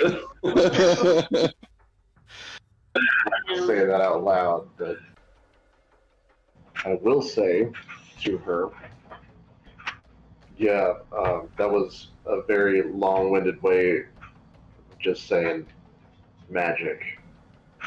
Well, I figured that this staff would give it away, as behind her she has a very long, icy staff that's wrapped with like a burlap cloth at the point where she would hold it. But maybe you just didn't notice that on first glance. Are you colorblind, perchance? Can you not see the color blue?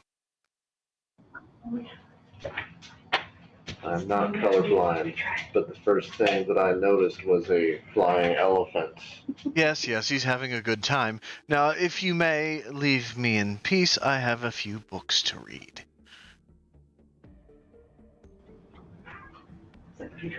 I'll walk away from her and flip the bird at her, out of her eyesight. Did I hear Hannah say hi, Hannah? Yeah. Hi, Hannah. Ah. She said hello. So you're getting out of her eyesight, or you're just returning back to the party?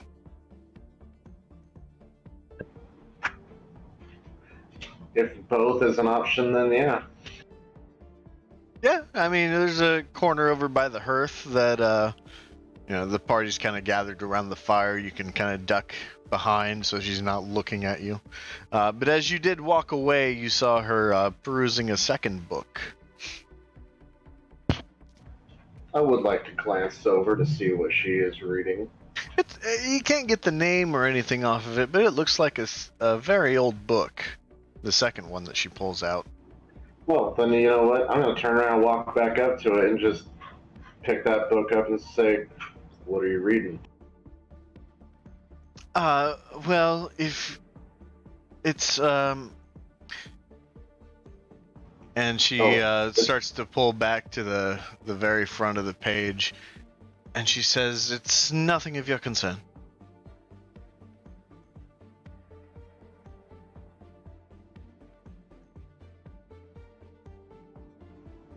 So wait, she said that she's got two books with her?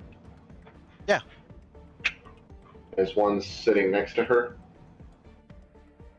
She's got them both kind of in front of her at this moment.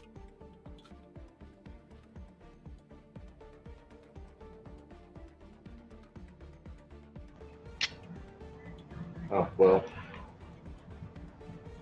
I like to read, so it may be something of note. If you're interested, then it might be pretty good. Well, you can ask your elephant friend to borrow them once he's done flying about. Perhaps I shall. And now I'll walk away. I'm done with this.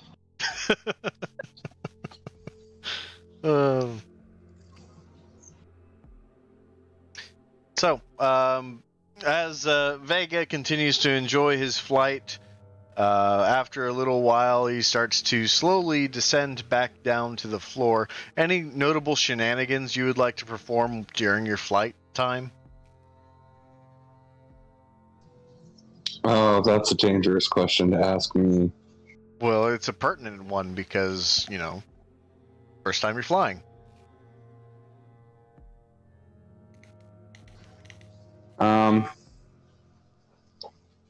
As I'm flying around, I might fly by the chandelier and go, "God damn, this thing's dusty." Sorry, I don't know if I cut out. Damn, that thing's dusty. Yeah. Okay. Carcass, what do you make of the flying Vega? Oh, I like it. I need to know if there is food up there. Not up here, bud, but they're working on dinner for us. Okay, then I will run off downstairs because I do remember where the kitchen is. Okay. So you run over to one of the side halls and you find this trap door that you vaguely remember coming across with Pointy back in the day. And you try to open the latch, but it's just locked. Oh, Would you like to try to force it open? Yes, I would. Go ahead and make a strength check.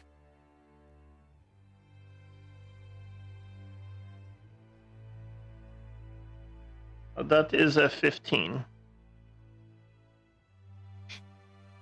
lean back and you pull on this on the hatch, and you start to hear it creaking, slightly, and you continue to pull, and then it cracks open. Oh, very excitedly, I will stick my head inside. So down below, you find that this hatch leads to a staircase that goes downwards into a room that is dimly lit with a torch. Oh, I'm running down the stairs. Right. As you head down these stairs, you are given a choice of, let's see, there it looks to be water ahead of you. You see a small boat with ice just entrenched onto the side, but then you see water going straight down the middle, and then on your left it looks like a hallway of some sort leading to some room.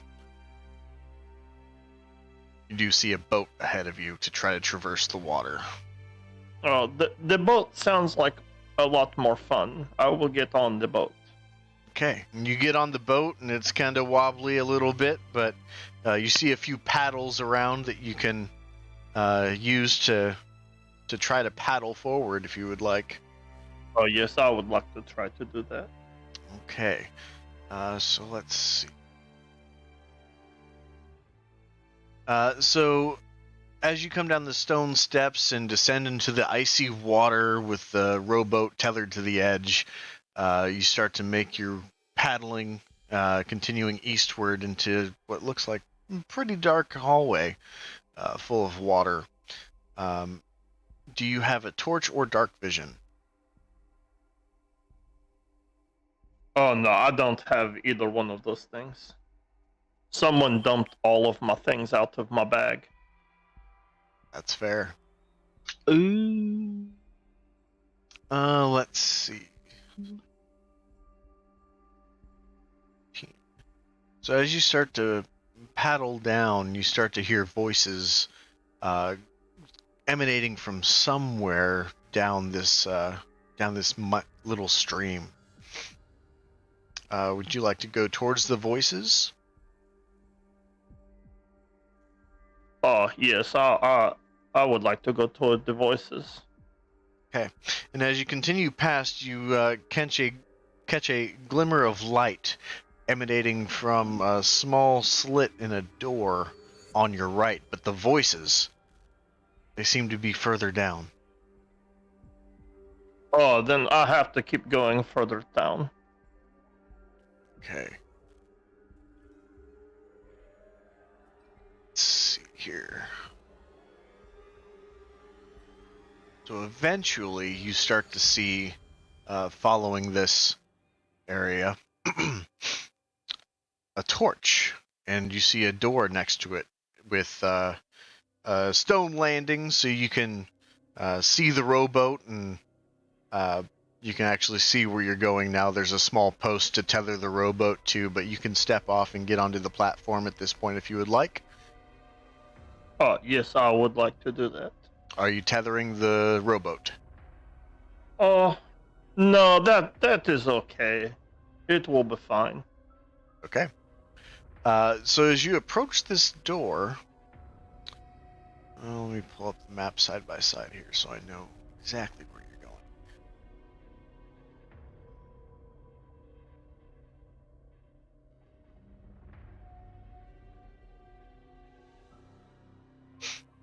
going. You start to hear voices coming from the left as this door opens without any lock or anything like that. But as the door opens, the voices grow quiet. Then I will peek around and say, "Hello, oh, Carcass is me." As you start to make your entrance into this room,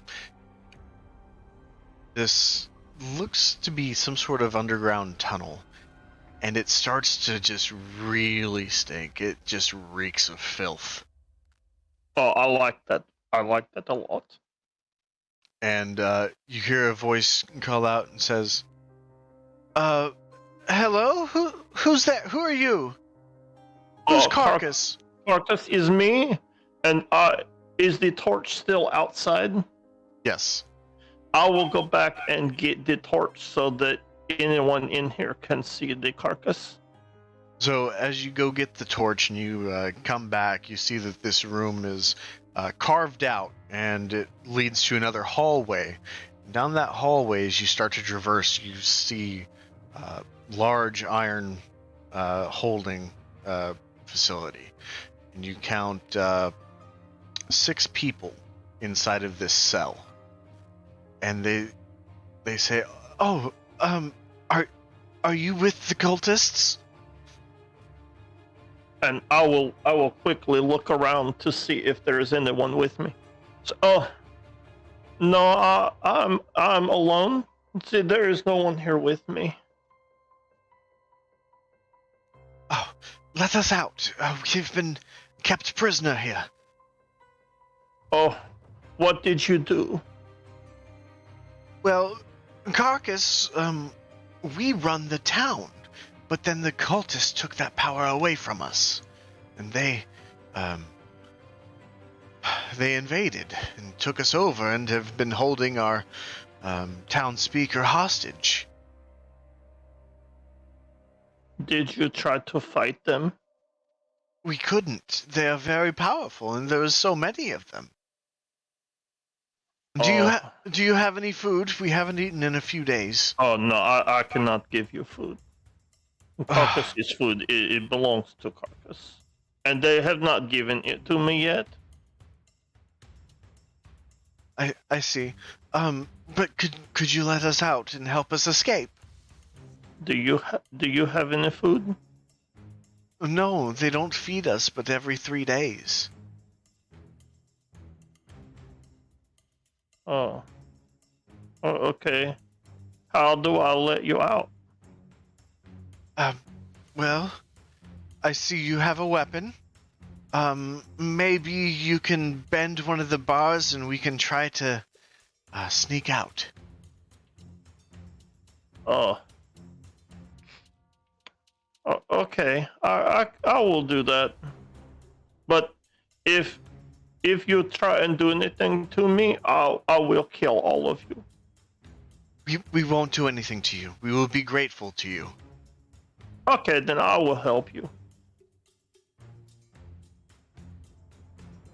And right. I will try and use my great axe to help me try and bend some of the bars.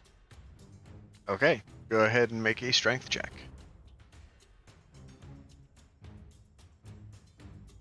They will help you so you can have advantage.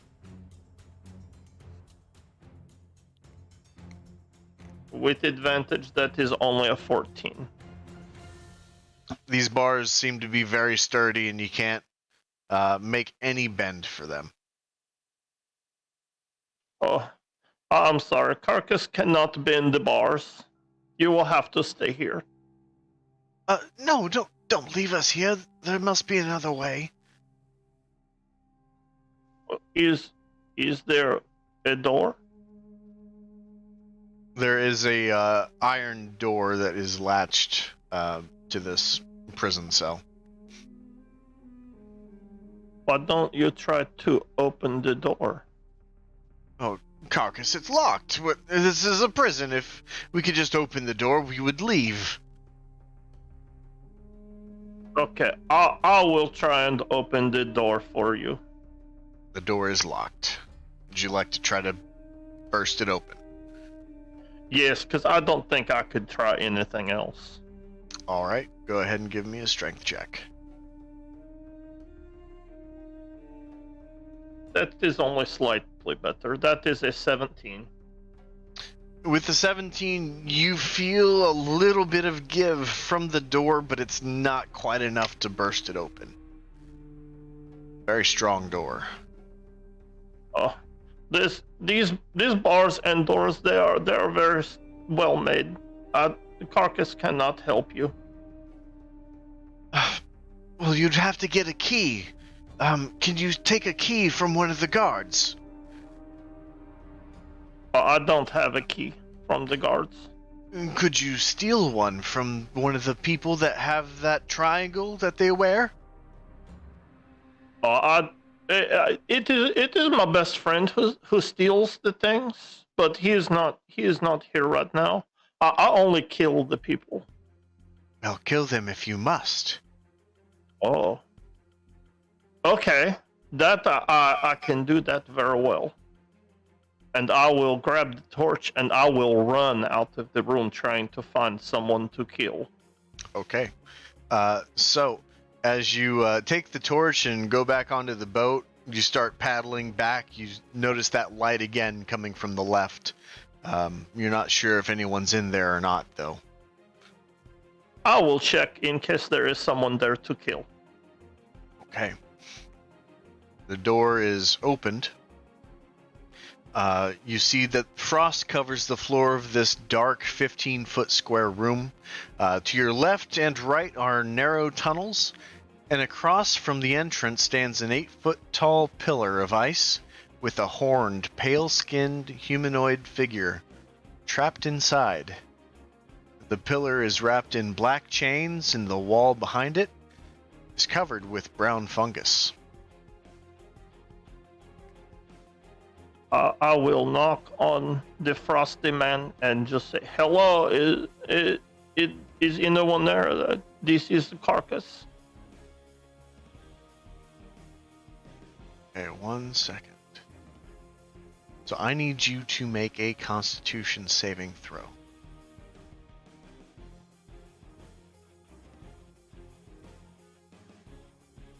Oh, that is a 10. Okay. Well, Carcass.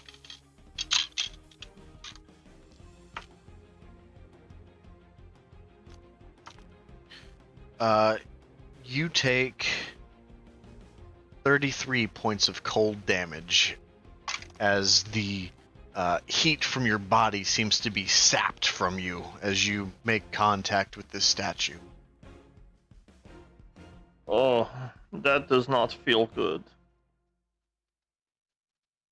I would like to rage, Okay. and then I will try and hit this thing with my great axe. Okay.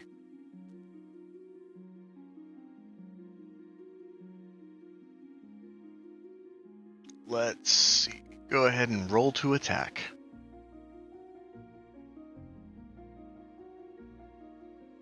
That is a natural 20. Very nice. Roll your damage.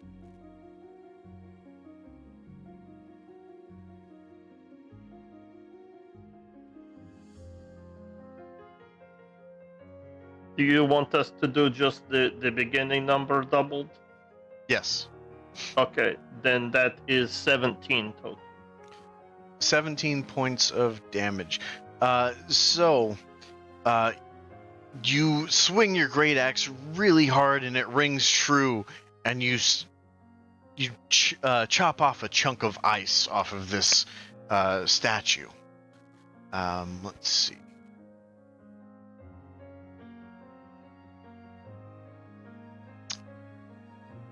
But that is all that happens at this moment. Anything else? Oh.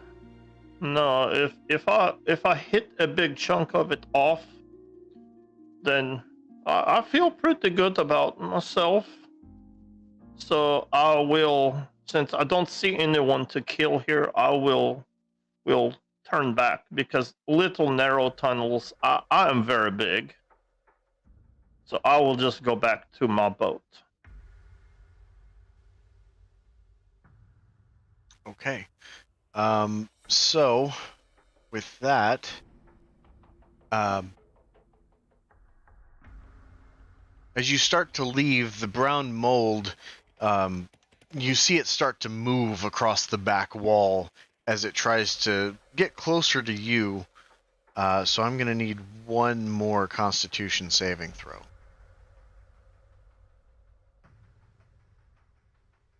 Oh, that is an 11. 11.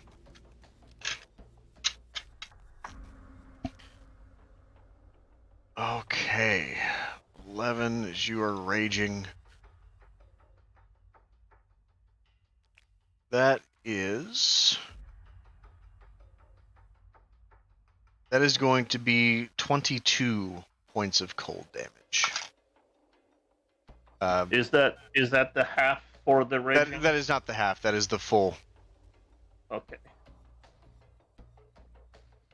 Oh, that does not feel very good, but I'm already raging, so I am going to try and hit this thing.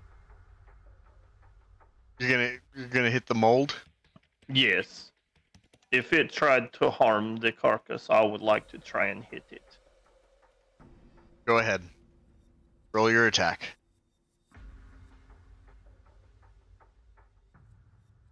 That is a 21.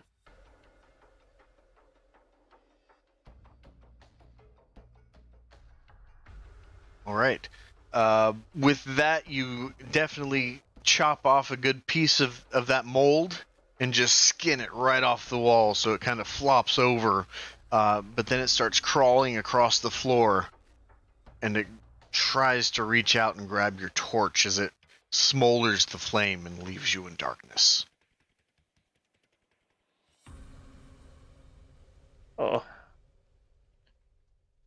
I don't like to be in the dark, but that is okay. Because I'm still very angry, so I would like to swing my great axe wildly.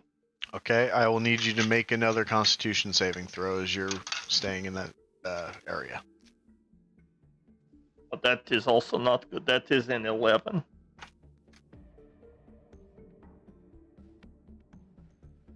Okay, that is only gonna be 11 points of cold damage.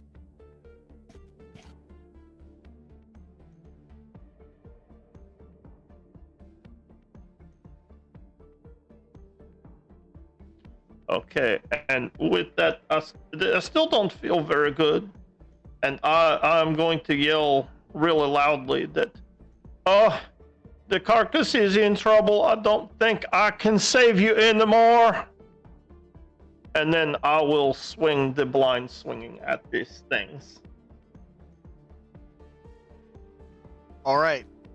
Go ahead and roll your attack with disadvantage because you cannot see.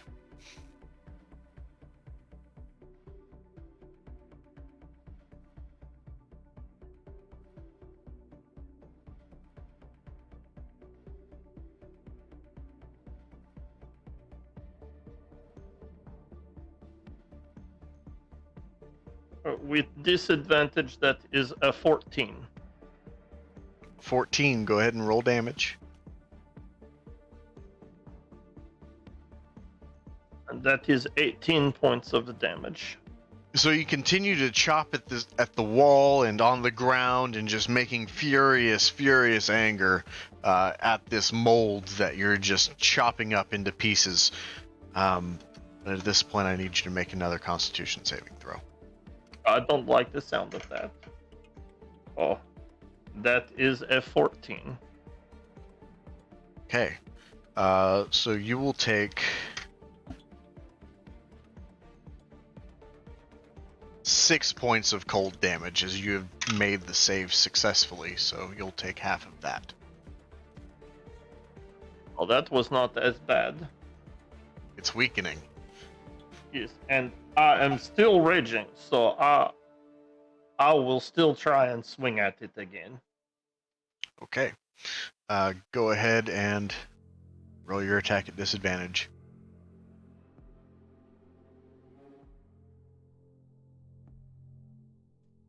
At disadvantage, that is another 14. Okay. Roll damage. That is 10 damage. 10 damage. So you continue to just lay in shots, and you even glance off the statue or the pillar that you had taken a chunk off before, and you hear that start to clatter down to the floor as well. But with starting your turn in this space, I need you to make a Constitution saving throw. Oh, that is only a 10.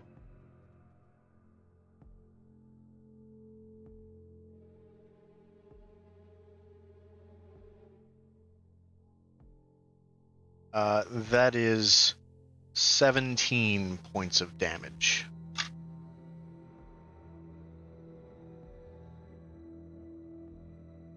Oh, Carcass is very hurt. I bet. But I am still raging. So I have to keep swinging because I just kill things. It is what I do. It is what you do. And it's what Carcass does best.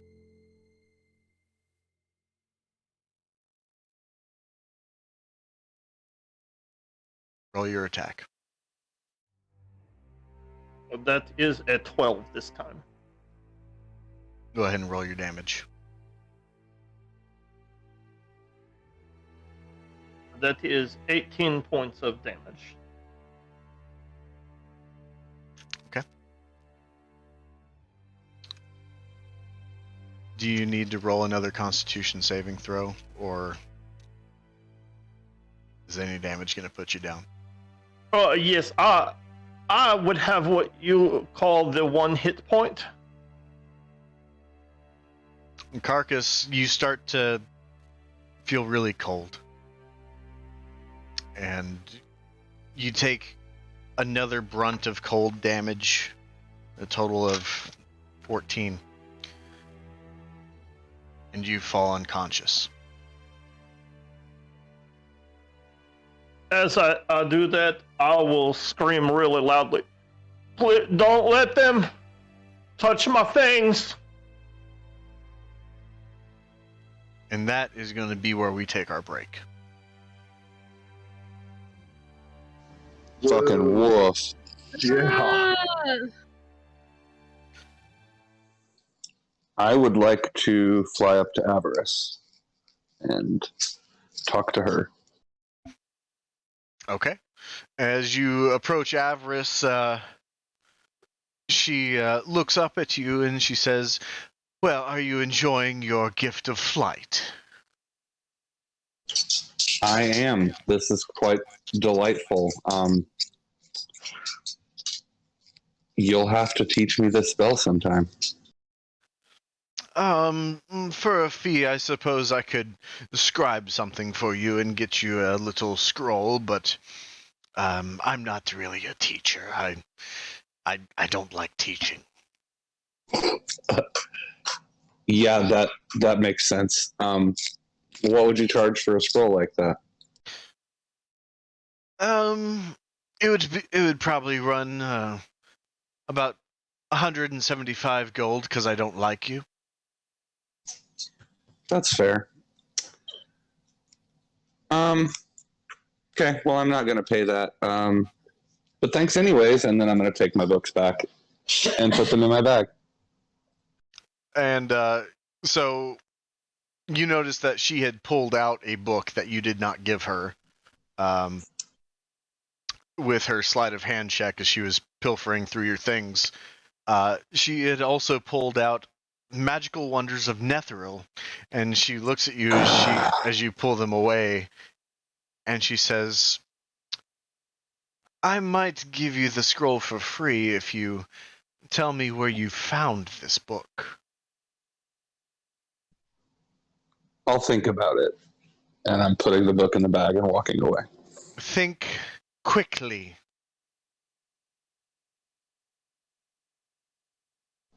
Okay.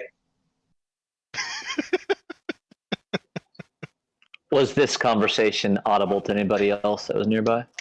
It's a little bit further back. Make a perception check, Lek, as you're just kind of taking in your surroundings.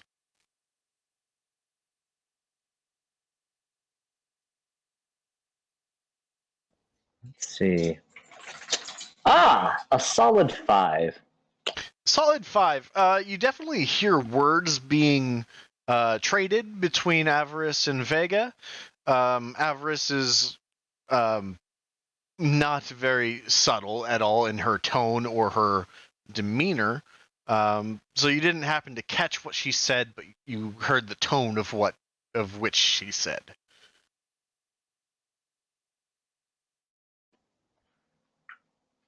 Very good. Well, her tone, if you'll allow, might pique my interest as I'm rather bored just standing around. Sure, and So, Lysander returning and discussing his or overhearing his short brief conversation with her might also pique your interest too. So, indeed. So yeah, I'll make my way over to Avarice. and Excuse me. she's about to get up from her chair, and she starts walking off, and you approaching her catches her eye, and she says, "I haven't seen you before." Ah, well, that's because I'm a new member of the party. My name is Lek Churlong, and who might you be? Hmm, leaving. I see.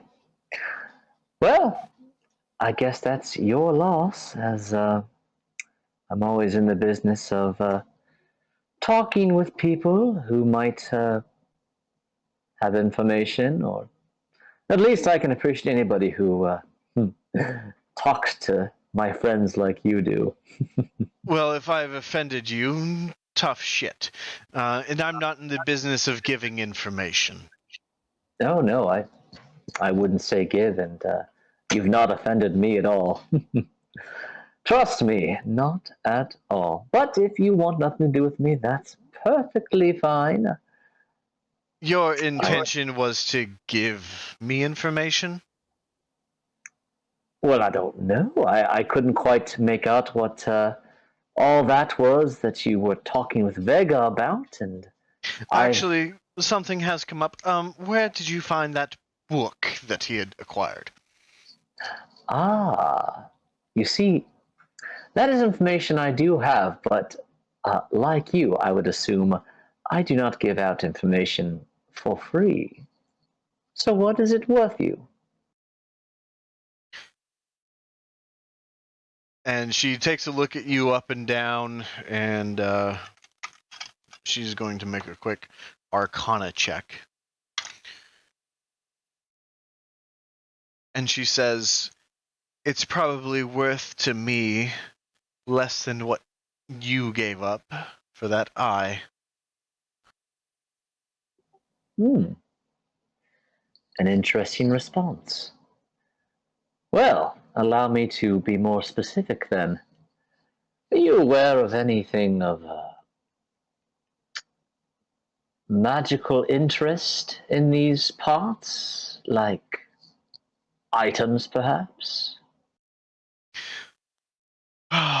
Anything that's magical around here has been pilfered through by barbarians who don't know how to use them. Um, I have. And she stops herself and she says, "Well, there may be something that you can go find, and I'm sure it'll be worth your tiny little brain.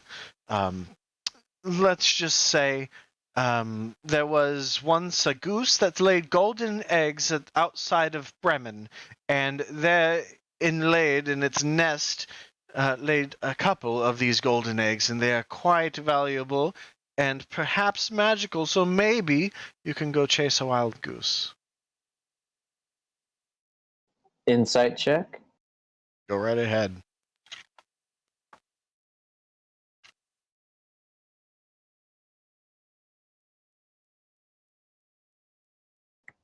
$13. So because she wasn't lying, she had a very sarcastic tone. You're gonna be able to surmise that she was sending you on a wild goose chase. Ah, well, madame, that is a shame. You know, in the future, if you want to acquire things from people such as myself, you might, you know, be a, a, a titch more discerning. It's not your loss, I suppose. And at that, I will turn around and walk away. All right. And you feel her gaze upon you as you turn your back to her and walk away, and it's kind of an icy gaze that you just have the tingling on the back of your head as you just feel like her eyes are just fixated on you. But she allows you to walk away. Can I cast prestidigitation in a direction with the smell of cranberries wafting all around her? Sure. Yeah, easy enough. It is done. It is done. And she says, What's that? What's that smell? Ah. Ugh. Disgusting. I will turn just half my face and smirk and continue on my way back to the corner where our party is residing. All right. And you make your way back just fine. What would you like to do? What would the party Yes, like to do? we're all, well, I was going to say, since we're all apparently dicking around right now, I'm going to go ahead and pull out, not Neanderthals. Don't pull out your dick. No! I wasn't about to say that. Jesus Christ. Later, Sam. No, I was going to pull out mind flayers. What's in them? And, try and read up on any potential kink I may need to know when we come into contact with them. So he is going to pull out his dick. Yep, he's just pre-planning for it. Later.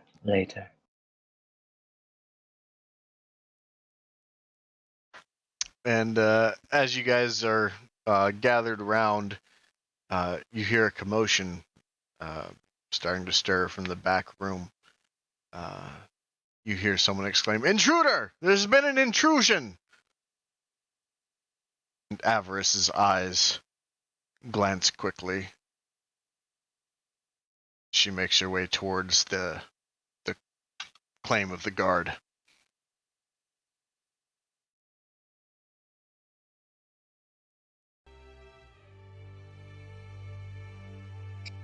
Yeah, I'm following.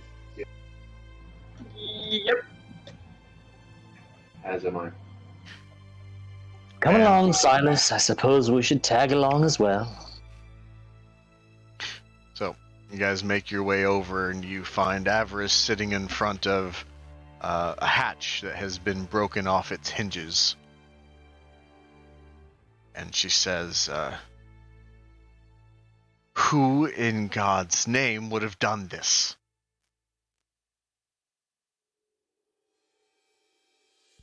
And the party starts to look around. Notice the carcass is not around.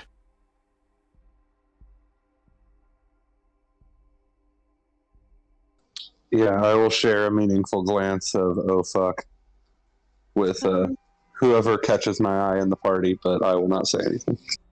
Yeah, Andy will definitely exchange that glance.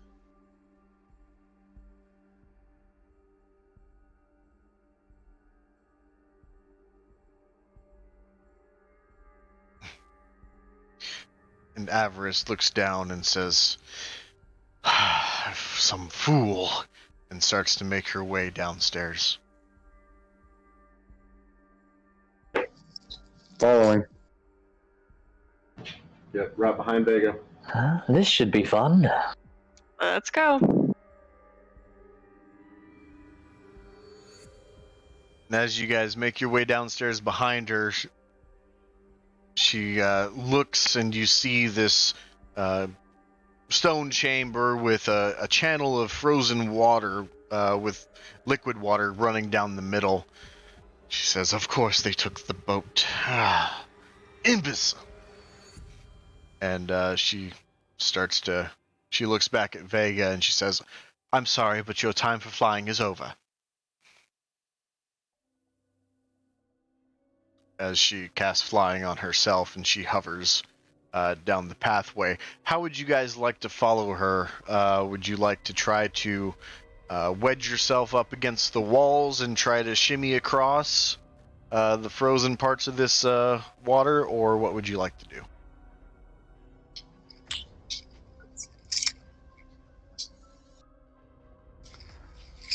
I would like to wild shape.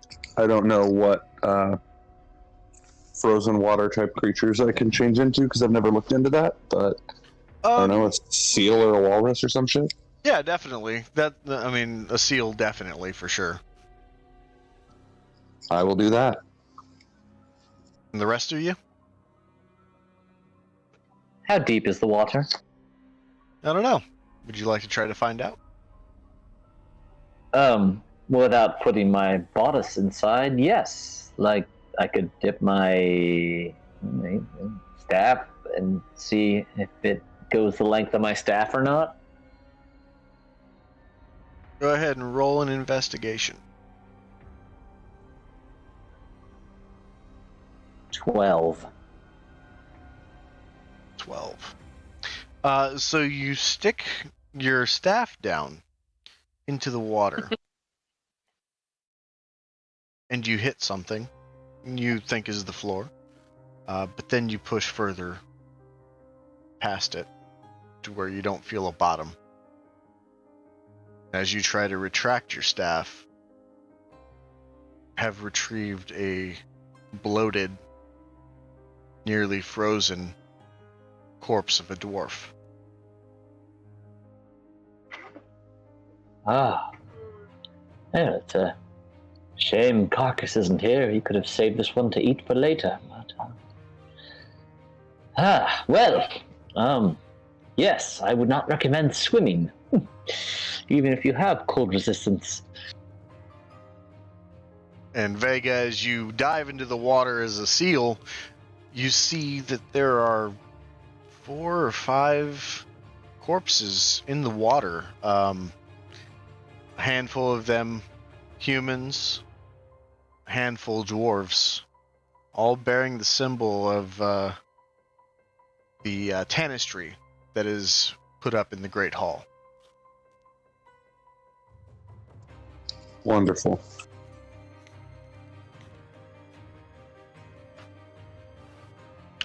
So you start to make your way down that channel shortly behind Avarice. The rest of the party, are you guys still devising a way to venture across? I'm gonna try and shimmy across the wall and not fall. All right. So as you elect to go first, I would like you to make an athletics check.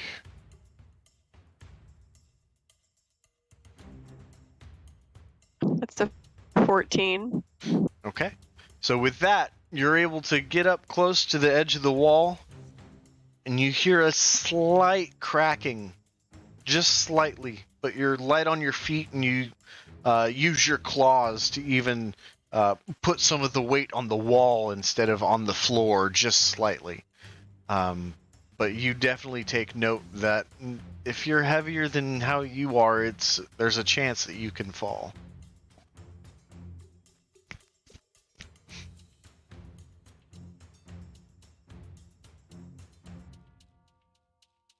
You guys coming or what? Yep. Mindy will follow. All right. Go ahead and give me an athletics check, Andy. Okay.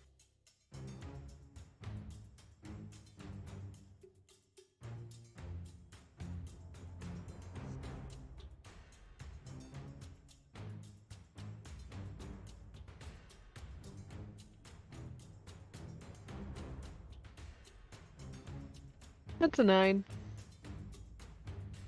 You step 1 foot onto the ice, and it cracks beneath your feet, and your foot submerges into water. I need you to make a dexterity saving throw. It's 2. So Andy has fallen into the water and is submerged. I'm going to jump in and pull her out. Okay. Go ahead and make a strength check.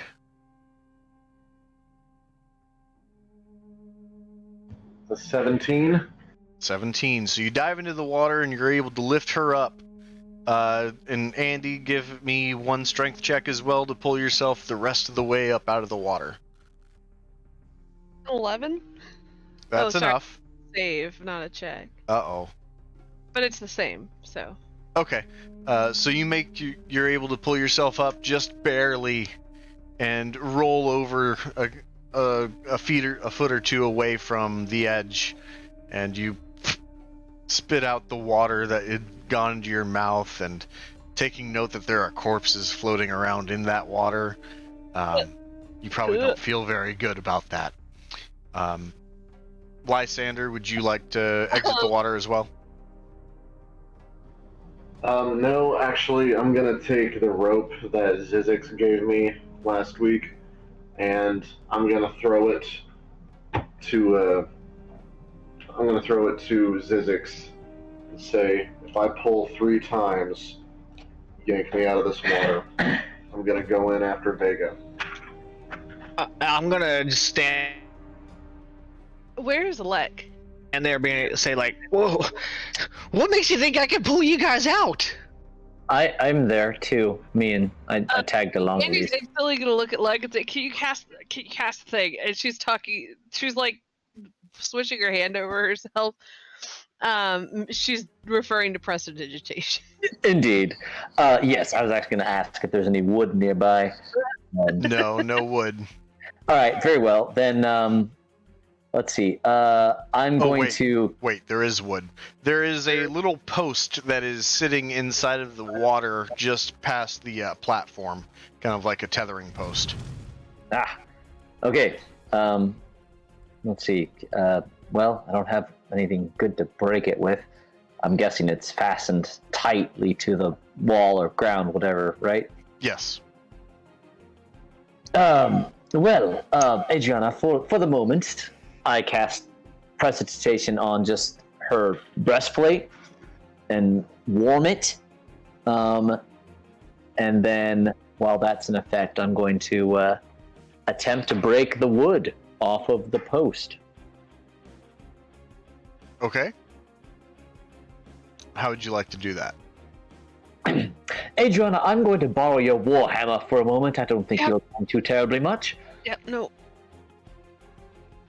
I'm going to bludgeon it to fucking death. Okay. Go ahead and roll to attack. So just a d20 plus your strength.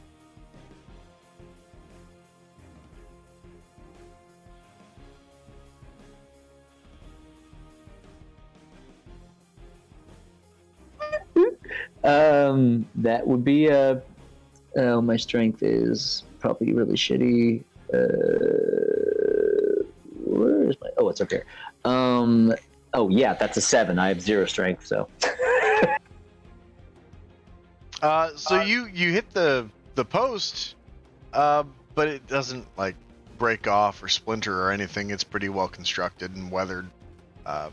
Has not deteriorated in the water, so it seems to be cured, to be waterproof to a scent.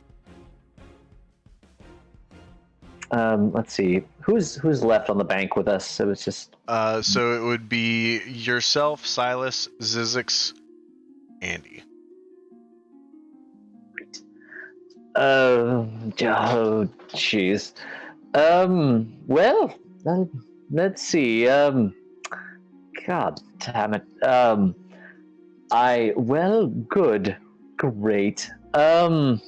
Anybody have a way to get this wood off for me so I can quickly make a little fire for Andy instead of just casually warming her breastplate with prestidigitation occasionally? Make a perception check really quick. All right. I'm glad to know I wasn't the only one laughing at get this wood off. 7. Always happy to help. You do see a hallway off to the north that leads to a dark room. And I'm gonna go see if there's any wood in that room over there. I would appreciate it if at least someone would come with me. I will. I need to keep moving. Okay. Very good. All right. And you make your way into the room, and Lek, with your dark vision, you can see that there is a pile of smashed furniture that looks like it's been purposed for exactly this, is kindling. And then as you start to look over the rest of the room, you see 4 things laying on the ground covered in sheets. Well, I have to look. As you make your advance towards them, you see that they are corpses covered in very light sheeting. And on these corpses, you see that triangular medallion with the sword going down through the middle. As I reach and grab an armload of the wood, I'll say, Andy, what does this mark mean to you? It's, well, it's over all the dead people, which is a little concerning. Does it mean anything to me? So the emblem was explained to you by Kadroth. All the guards wear one. Kadroth has one. It's a symbol of their faith. If you recall any more on that, you can elaborate. I don't recall it. Okay, so it's a symbol of Kadroth, you said? It's a symbol of Levistus. Levistus. Okay. It's a religious symbol of Levistus. Well, is the religion of Levistus intended for their followers to die by the handfuls? Make a religion check, Lek. Yeah, I make one as well. 14. 14. Got an unnatural 20. So Levistus rings a bell to you, Lek.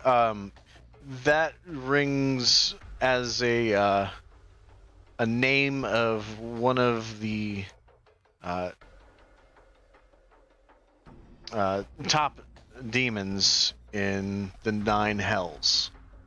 You're not exactly sure which plane of hell he resides, but Andy, with your religion roll, and with prior discussions with these Black Swords cultists, Levistus is imprisoned on the 7th plane of the 9 hells, and kept in an icy prison where he is encapsulated by Asmodeus, who is the ruler of the 9 hells.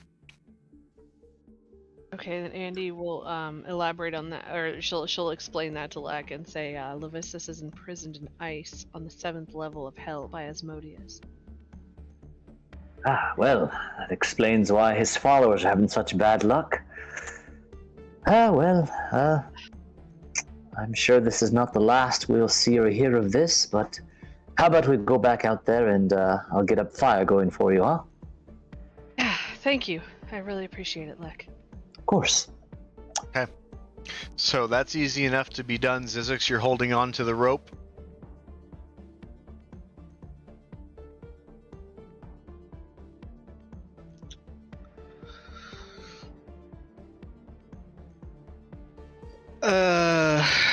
And everyone's in the water.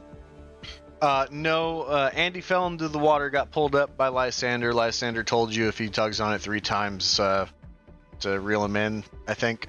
And then Lek and Andy went into the storage room to try to find things to build a fire out here because Andy is going to freeze if she does not get warm. Okay, then I will just stay here waiting for Lysander to tug on it 3 times, I guess, or until I see him come back. Okay. So, Vega, as you are a seal, and you're swimming along, your head hits something as you're swimming along. You bump into what feels like the bottom of a boat, and you peek your head up, and you see Avarice standing with her back towards you, looking at something.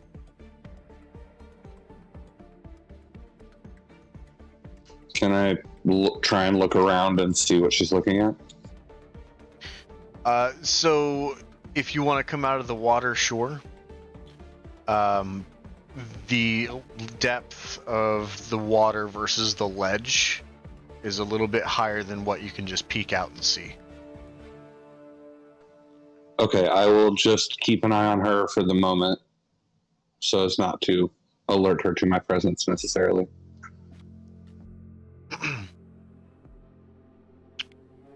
And she looks back and looks around. So go ahead and make a stealth check. Okay.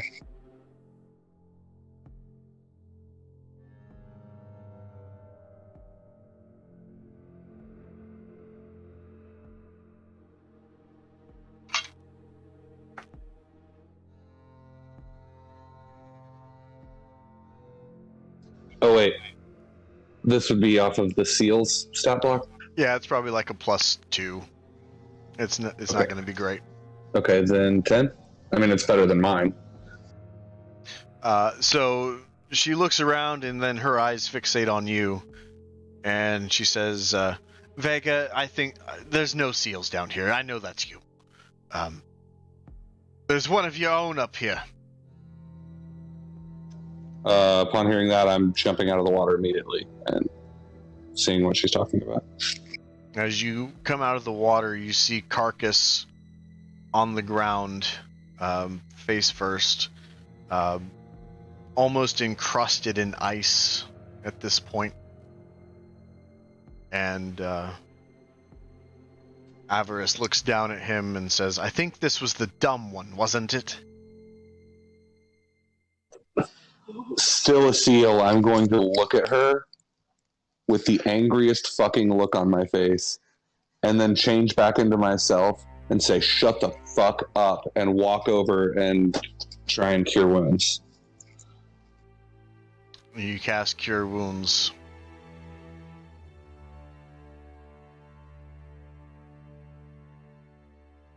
If you would like, you can go ahead and roll how many you healed. Okay.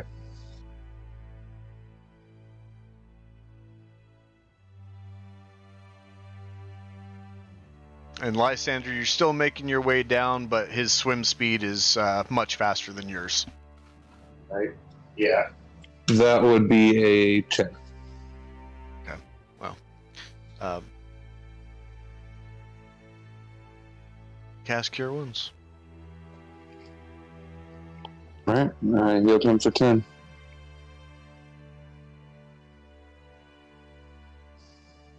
Does he respond in any way?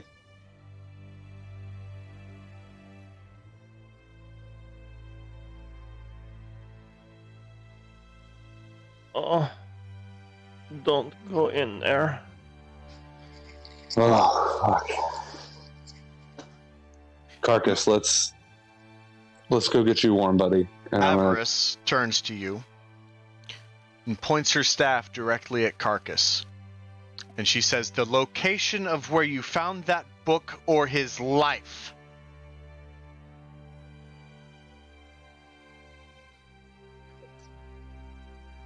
we can talk about this We're later. talking now.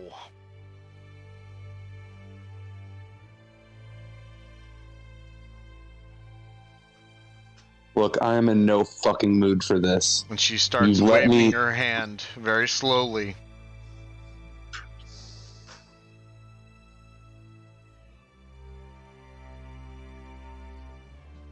All right, you know what? We got the book in an abandoned spire.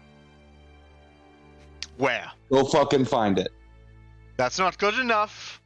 And you start to see that a foggy cloud has started to surround you.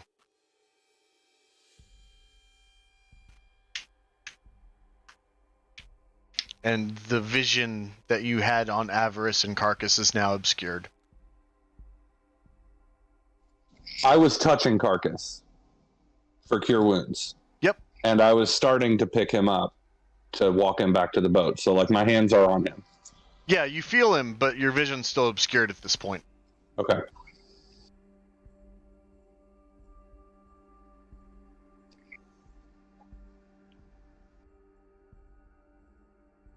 Sorry, give me 1 second.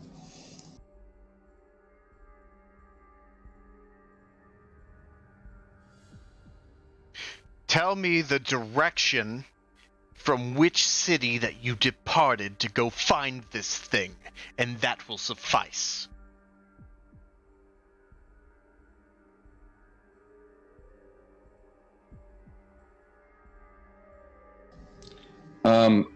Above table, I don't even remember the direction So or Vega where we Wood, left from.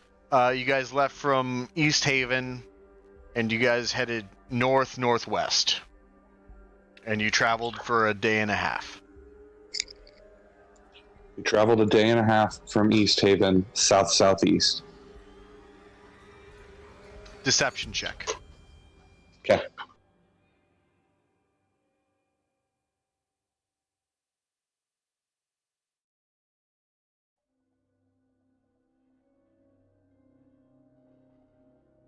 Six. Nat 20.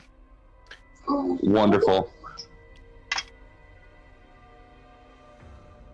And she said southeast of East Haven. You're lying. I need you, and Carcass automatically fails because he is prone, to make a dexterity saving throw. Great, I'm so good at that.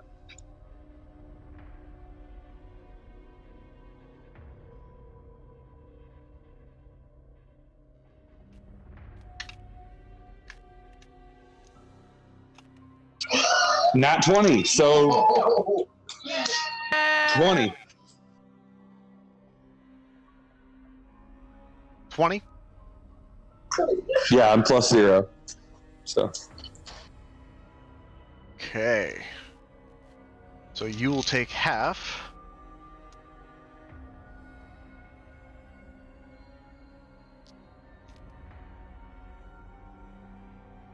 Of 24 points of fire damage. son of a bitch. Carcass, you will take the full brunt of the 24 as you are technically still prone. I'm very prone now. And Avarice takes this time to dispel the fog, and you and her are locking eyes at this moment, and she says, "The truth or death?"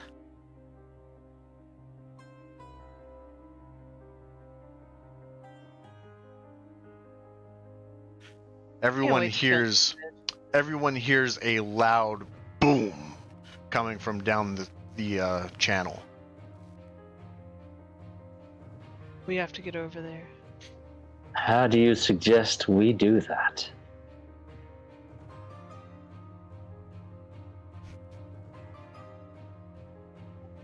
Aside from building a boat out of the wood over here, which seems like it would not be a very efficient or quick method. I don't have any spells for this. Neither do I. I can make a fake boat that we can all look at. That's about all I can do. I hate this.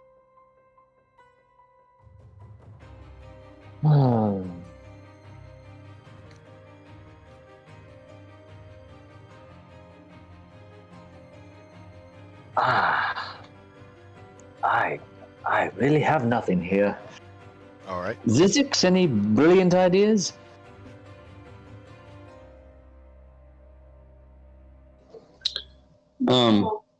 Sam, real quick, how far down the water did I travel to get here? So you traveled, let's see, like swimming wise? Yeah. You traveled about 80 feet or so. Fuck. Okay. And Lysander, you're by the next round you'll be coming up. So Avarice left off with exclaiming, "The truth or death," to you, Vega. And by death, she's still pointing her staff directly at Carcass. So, because Carcass is down, let's roll initiative between you, Lysander, Carcass, and Avarice. I can't wait to kill this bitch. My initiative is an 8.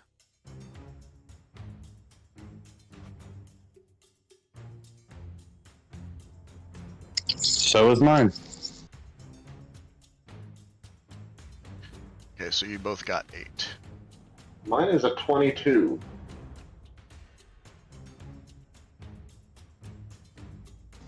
And hers is a 7, right?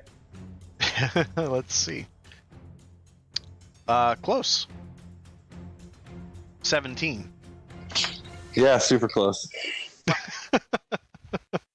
So Your room. no. So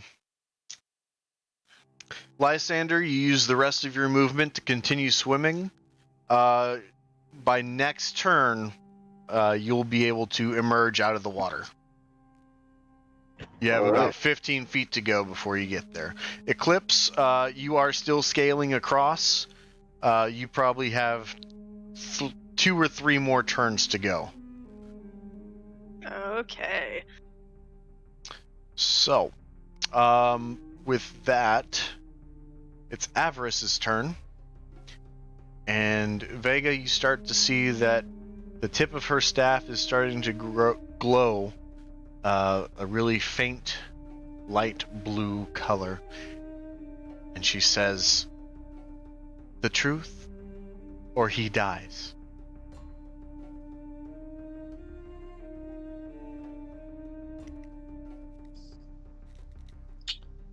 Take the directions I gave you and swap them, you dumb cunt.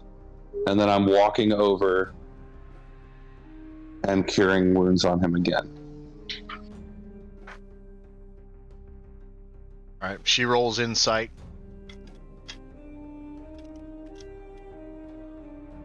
And you see the light on the tip of her staff start to dwindle. She says, "There. That wasn't so hard, was it?" And with a wave of her staff, she emerges a wall of ice between yourself and her, leaving you and Carcass on the outside closer to the channel. That's fine. I'm walking Carcass to the boat and putting him in it. And I'm going to roll for that cure wounds. Okay. And Lysander, you emerge up out of the water at this point. Just in time. Carcass, I cured you for 9. Was there anything that I was able to see? Did I see any of this or hear any of it? So underwater, you heard the boom. You didn't hear any of the speech. And as you emerged, you got the glimpse of Avarice right before the wall of ice was emerged between herself, Carcass, and Vega. So Vega and Carcass are on this side of that wall? Yes, you can get up and talk to them and interact and all that. Okay. So I'm gonna come out of the water and say, what happened? Just help me get him to the boat. We need to tell the whole party about this. I will do that. An eclipse emerges from around the corner, and you see Vega and Lysander helping Carcass get to the boat. Is he okay? He will be. But we need to get back to the party. We all have to talk. Carcass is fine, but That's good, Cart. we can't go. What do you mean? The nice people that don't have the food they need the Carcass's help. There's people in here? Yes, I was not strong enough alone to get them out of the metal bars. Okay, let's get back to the party and regroup, get you healed up, and you can show us where they are. Oh, I will be fine. We should go and and save them so that we are the heroes. Okay, we will, but we gotta get the rest of the party first, and we need you to be stronger so you can help us. Yes, I'm very strong. I know. Let's get back to everyone else. So, as you guys start to make your way into the boat and using the paddle to send off, start to go back down the channel towards the rest of the party.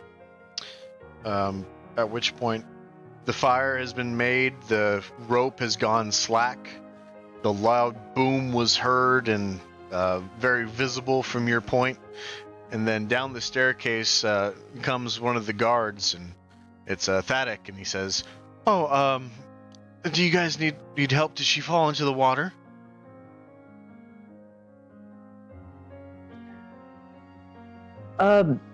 Yes. Thankfully, we were able to get a fire going. I'm sure I'll be fine. Well, let's go back up. The dinner's about ready, and we have a nice warm soup. We can make sure that she doesn't fall ill to any malignants that have encroached her, don't want to get hypothermia. Great. Our friends though are out there. I'll tell them to come your way. I'll send them up.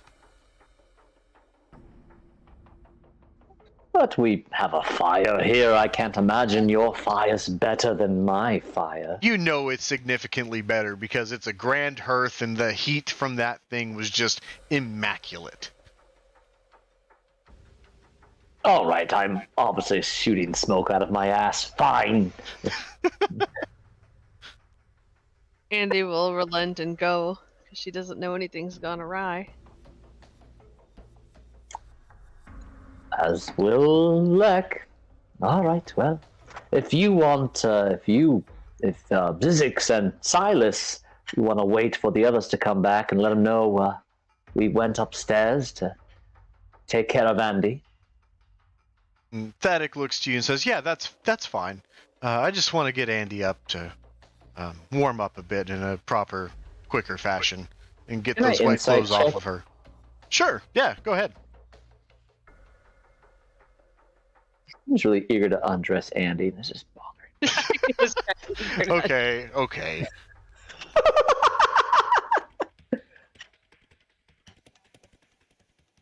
That's the 17. Yeah, he seems to be telling the truth. Ah, what a good chap. Onward! And Andy and Lek make their way up. And Zizix, you can see down the channel, you see Carcass, Lysander, Vega, and Clips on a boat, and they arrive, and there is a rope to tie the boat off if you guys would like to take the time to do that.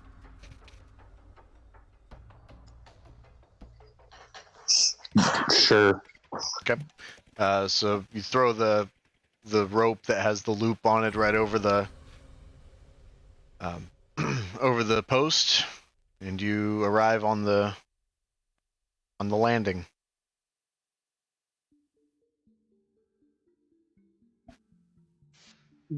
Guys, what happened? A lot. Where are Lek and Andy? We need to go upstairs. They took Andy upstairs because she was cold, and they wanted to get her warm. So we I don't feel comfortable leaving her up there with just Lek and the other guy. And Thaddeus, who has remained downstairs with you, says, "Oh, she's fine. She's just getting warm." And then he looks over at Carcass and he says, "Carcass, are you okay?" Oh, Carcass is fine. And Carcass, make a perception check.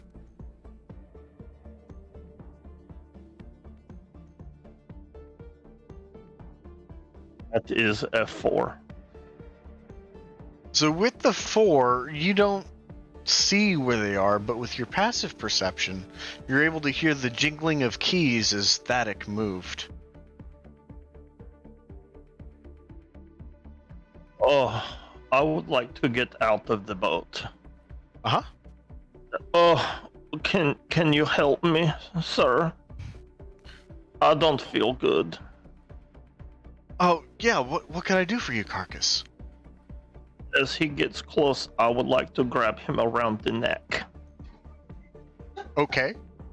and try and lift him off of the ground. Go ahead and make a strength check. That's not great. That's an 11. He will try to evade. Nope.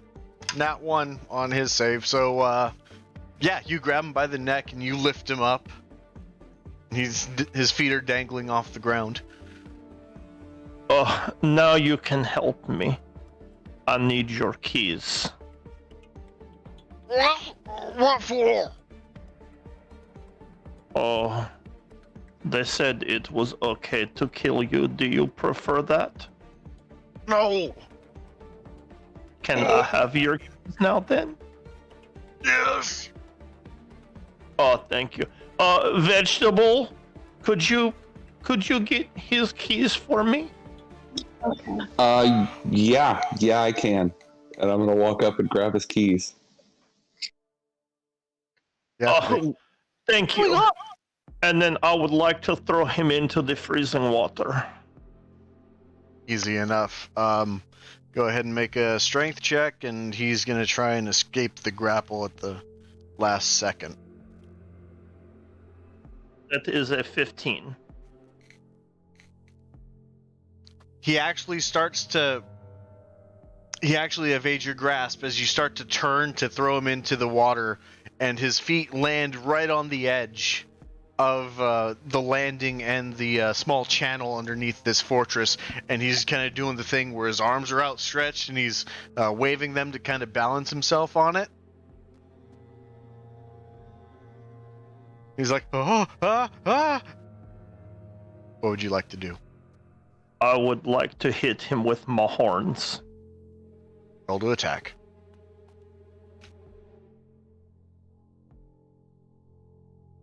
Oh, that is only a 12.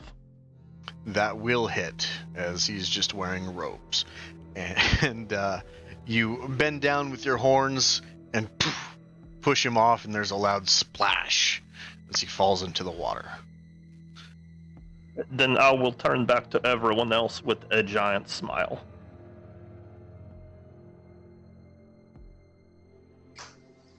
Well done, Carcass. The people who were trapped, they said that I could get the keys and that it was probably okay for Carcass to kill people, to get them. Okay, well, let's try not to kill people yet until we get to Avarice. From now on, I have to kill. We will be killing Avarice. But we gotta go get Lek and Andy first because we will need their help. Okay, you should go upstairs and get them, and I will make sure that this one does not come back up. I think that is a wonderful idea. All right.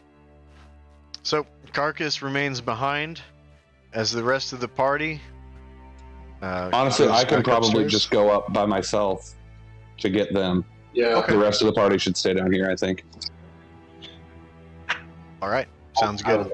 I would like to stay down with Carcass, and I would suggest turning to Carcass. Let's not kill him yet, in case we need information out of him.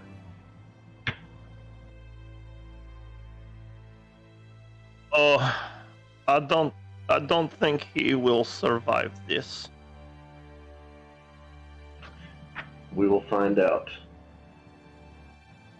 But until then, just hold off on the killing. Oh, okay, Metal Man. Thank you. And I will look at him with a very sad look on my face. And I'm going to put my hand on his shoulder and cast Cure Wounds. And say, chin up, friend.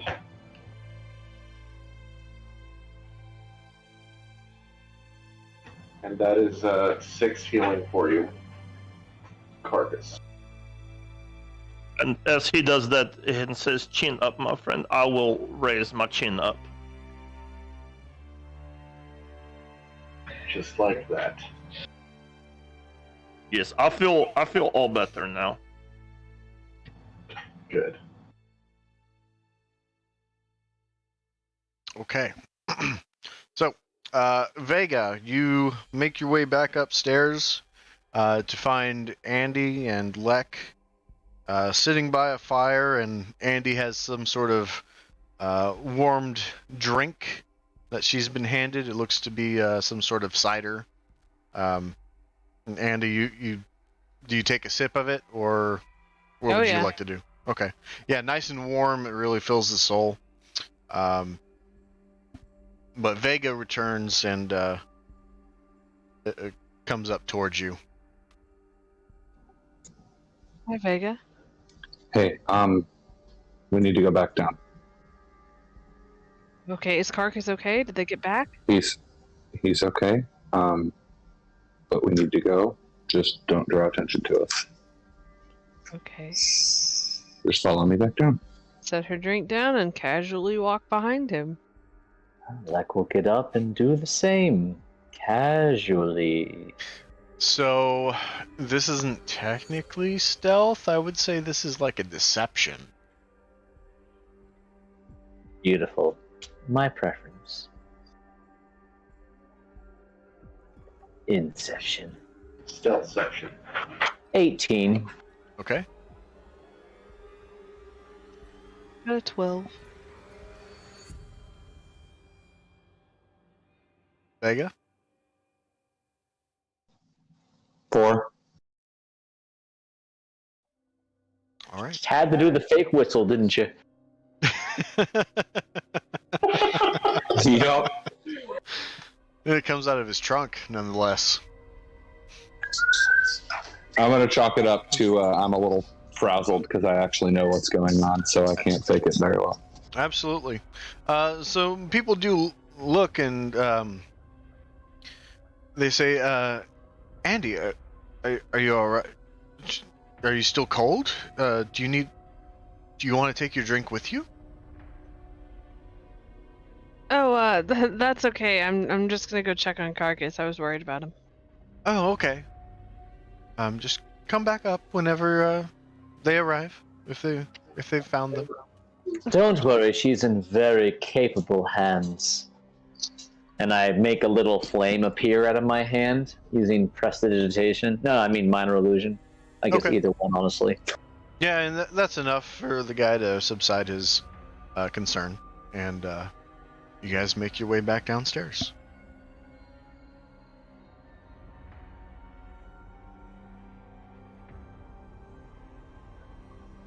And after about 3 minutes, let's see, 3 minutes have passed or so. So Carcass and Lysander, the rest of the party that's down there. So those three are not there. Thaddeus is trying to swim his best, and his head pops up above water, and he starts. Carcass, he's within Great Axe range. I'm still very sad because the metal man told me I should not kill him. Is there a reason there's a Thaddeus is in the water and we're all just hanging out like it's a Sunday afternoon? Well, Are we apparently. down there at this point? Yeah, you guys are down there. It's just 3 minutes that have passed. Oh, can Andy reach the guy in the water? Yeah, it's possible. Yeah, she's gonna be like, oh my gosh, and she's gonna reach out and try to get him out of the water. I'm going to hold my hand out and stop her real quick. What? Yeah, I'm going to say, wait a minute. Why? Carcass told us that there are some prisoners down here, and Carcass retrieved his keys from Thaddeus, and I have some questions for him. Well, we can't ask him anything if he freezes to death.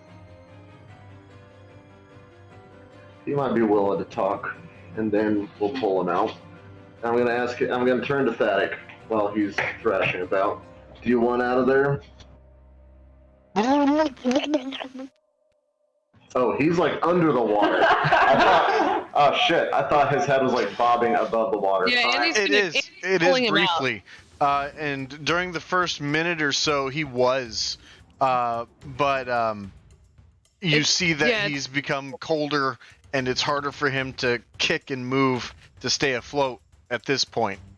So it'd be just now that he's unable. His head is sunk beneath the water level And consistently. he's getting it. Okay, then yeah, we'll pull him out now. Sorry. Never mind. I had my reasons. No, but- you're good. You're good. I'll reignite the fire with prestidigitation again. Yeah, easy enough with a group of people to pull him out. And you see he's turned blue quite a bit.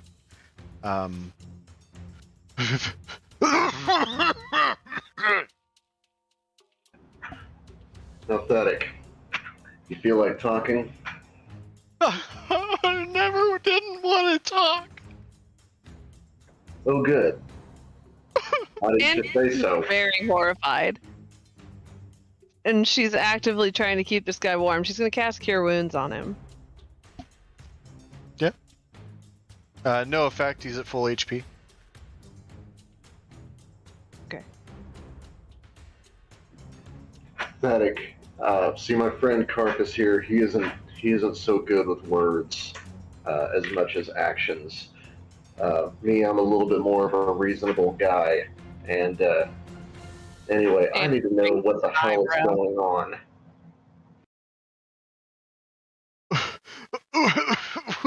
What do you mean? Be more specific. Are there people down this corridor that you have imprisoned? I don't know. I'm not allowed down here.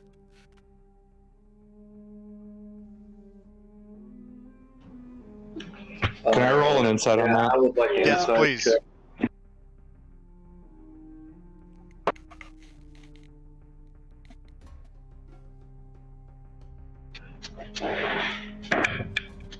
That's a 4. I got a 23. So the question as to why he has the keys sticks out to Vega. Okay, then if you're not allowed down here, what are you doing with the keys, friend? And he looks to you and then back to Lysander, and then his eyes get big at Carcass, and he says, I'm just in charge of making sure the boat is still here. Who are the prisoners?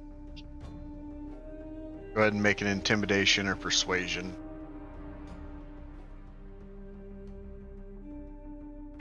So I think he's telling the truth, right? I rolled a 4 on my inside. Yes. But then he contradicted himself by saying he is in charge of the boat down here, so that is a lie that Vega called him out on. Okay. Well, on that, can I assist him with an intimidation and pop my sickle out of my arm after? Yeah. Absolutely.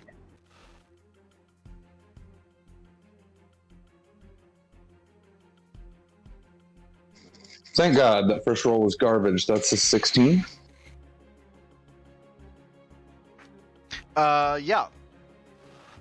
And he says, it's the old guard before we came.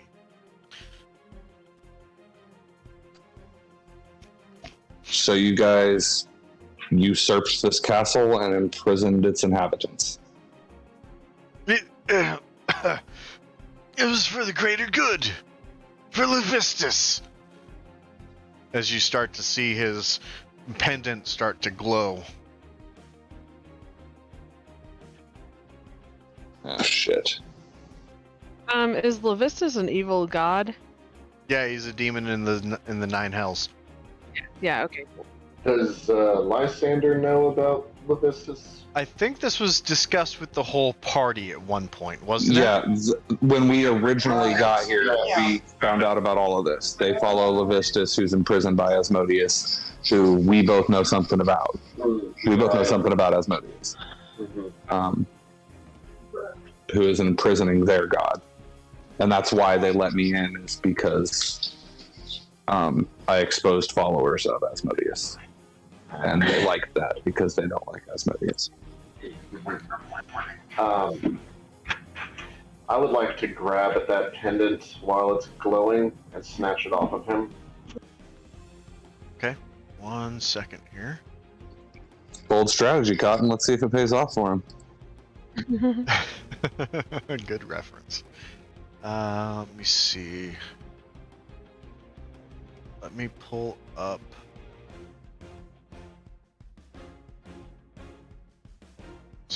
Amulet.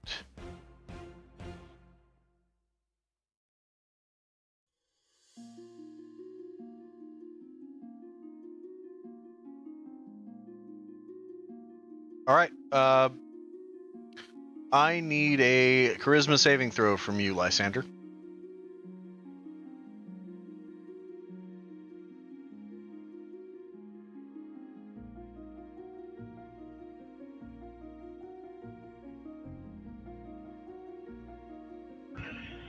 Hi.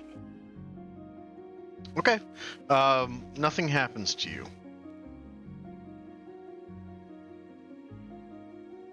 Yet. Yeah, cool. I was like, So I'm guessing since he attempted to snatch it, he just tugs and nothing happens. He tugs it and rips it off his chest. Okay, so he does have it. But it's still glowing, I'm guessing? Yes, it is still faintly glowing.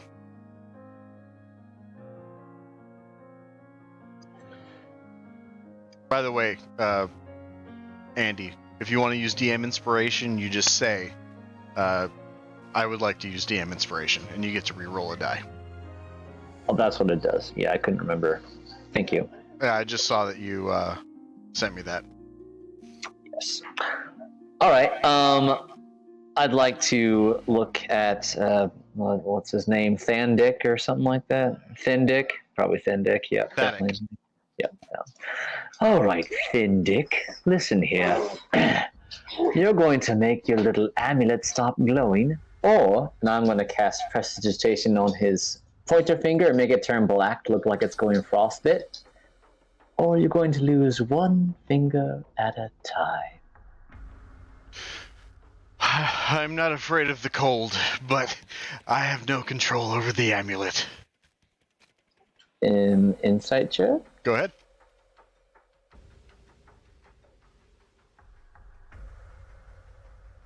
A dirty 20. Dirty 20. So would he say the cold never bothered him anyway? Let it go. Oh, God.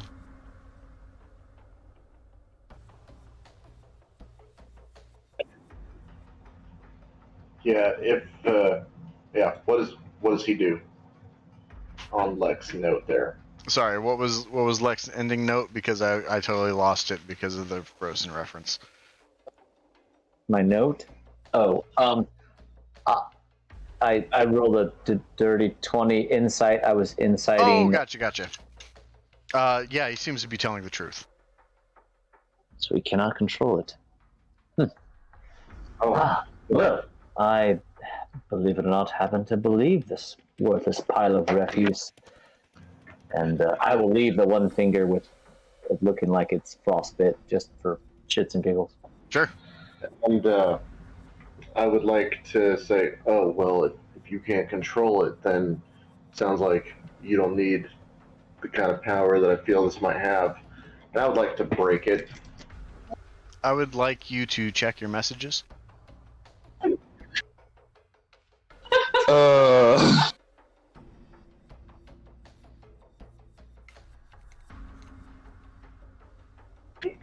Oh, hold on.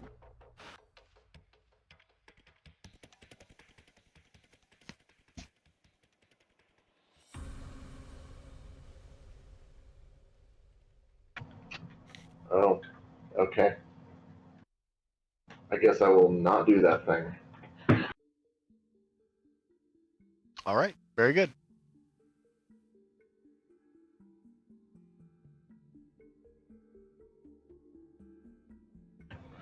I'll sit there quietly and just watch as everything happens around me. Wonderful. So, as some time has passed now, what is the party's next course of action? Okay. I'm going to turn to everyone and say, okay. Avarice just threatened Carcass's life. I found him unconscious. She wouldn't even let me save him until I told her where I found those books. What? She was going to kill him while he was already laying there unconscious. Looking for an excuse to end that woman. Yeah, and apparently they have prisoners down here that are the people who used to run this town. So I say we go liberate some motherfuckers and kill that horrible, horrible woman. Sounds like an excellent plan to me. I mean, I'm not anti-kill people, but she is more or less wasting her time if you think about it, running all the way to Lost Spire since we pretty much pilfered most good things from it. Yeah, but at this point, it's personal and she needs to die. Oh, vengeance, eh? And here I was thinking we were a bunch of do-gooders. How nice. The world will be a better place without her in it. So we're doing good. Interesting. So, is the party choosing to get on the boat now or buy time? What's the plan? Real quick, I'm going to look at Cindy. Yeah? Yeah, my push to talk won't stay pushed. All right. So I'm going to look at him and then look back up at the party and say, so do we tie him out, knock him out, or both? Oh, kill him. I think it's a good day for a killing. And I'm gonna try to cut his head off with my sickle. Oh, shit. All right. Go ahead and roll to attack with advantage. Well, sickle my dickle. Stop. Stop. We don't know that he is the mastermind behind all of this.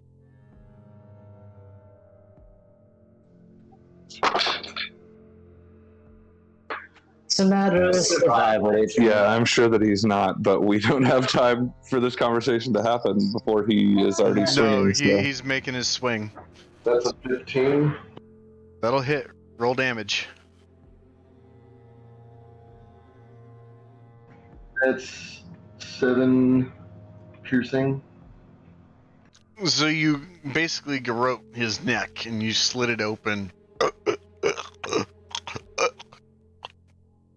This blood starts to emerge out of the cut. And he's walking away. And I'm gonna kick him into the water. Splash. I'm gonna cast Prestidigitation Cranberries, like right on his body as it goes into the water. Why? And this Why is do gonna we- be where we end for the Gross. night. Damn. Very murder. That was a great session, guys. Fantastic. That really was. That was pretty cool. Holy shit. Oh, I can't wait to kill this bitch. Yep. Just so I know, do you guys plan to take the boat and confront her now, or are you going upstairs to do something else beforehand? I don't know. We'll need to discuss that because All I right. could use some HP and some spell slots back, Yes. and I'm sure Carcass could use some HP. But I mean, if we were to take a long rest, there's no telling where she'd be. Very good. I mean, I would argue that everybody upstairs is of the same alignment as the dude we just slaughtered. Not that they know that we did that, but they might ask questions, so might be worth just heading after her anyways. This is what my character would say if we were discussing this. Yeah, I might have to agree. But we should make sure we're all healed up and stuff. for sure, I am very happy that Carcass gets to stick with us for another episode. Yes. Oh, thank So God. I had those rolls happen behind, away from everyone, so you guys didn't know the outcome. And I told Brian, like, he's surrounded by brown mold. That's the mold that absorbs all the heat and deals cold damage. And because he was staying there, he was just repeatedly having to take that cold damage.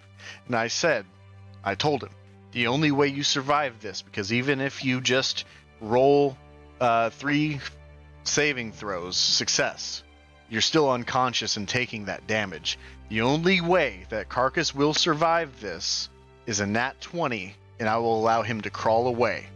And by God, on that second, or that was the third save, one failed, save. one success, he rolled a nat 20. And Grayson was there to verify it and was shocked as well. Wow. Yeah.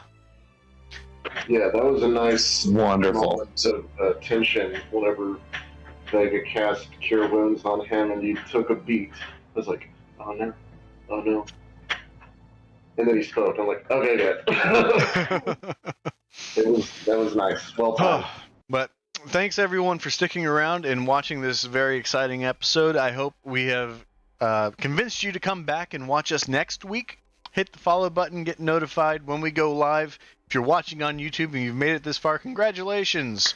Hit the subscribe button, get notified each time that we upload to YouTube the day after. But with that, thanks again everyone for tuning in.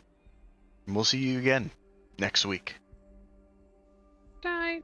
Bye. Bye.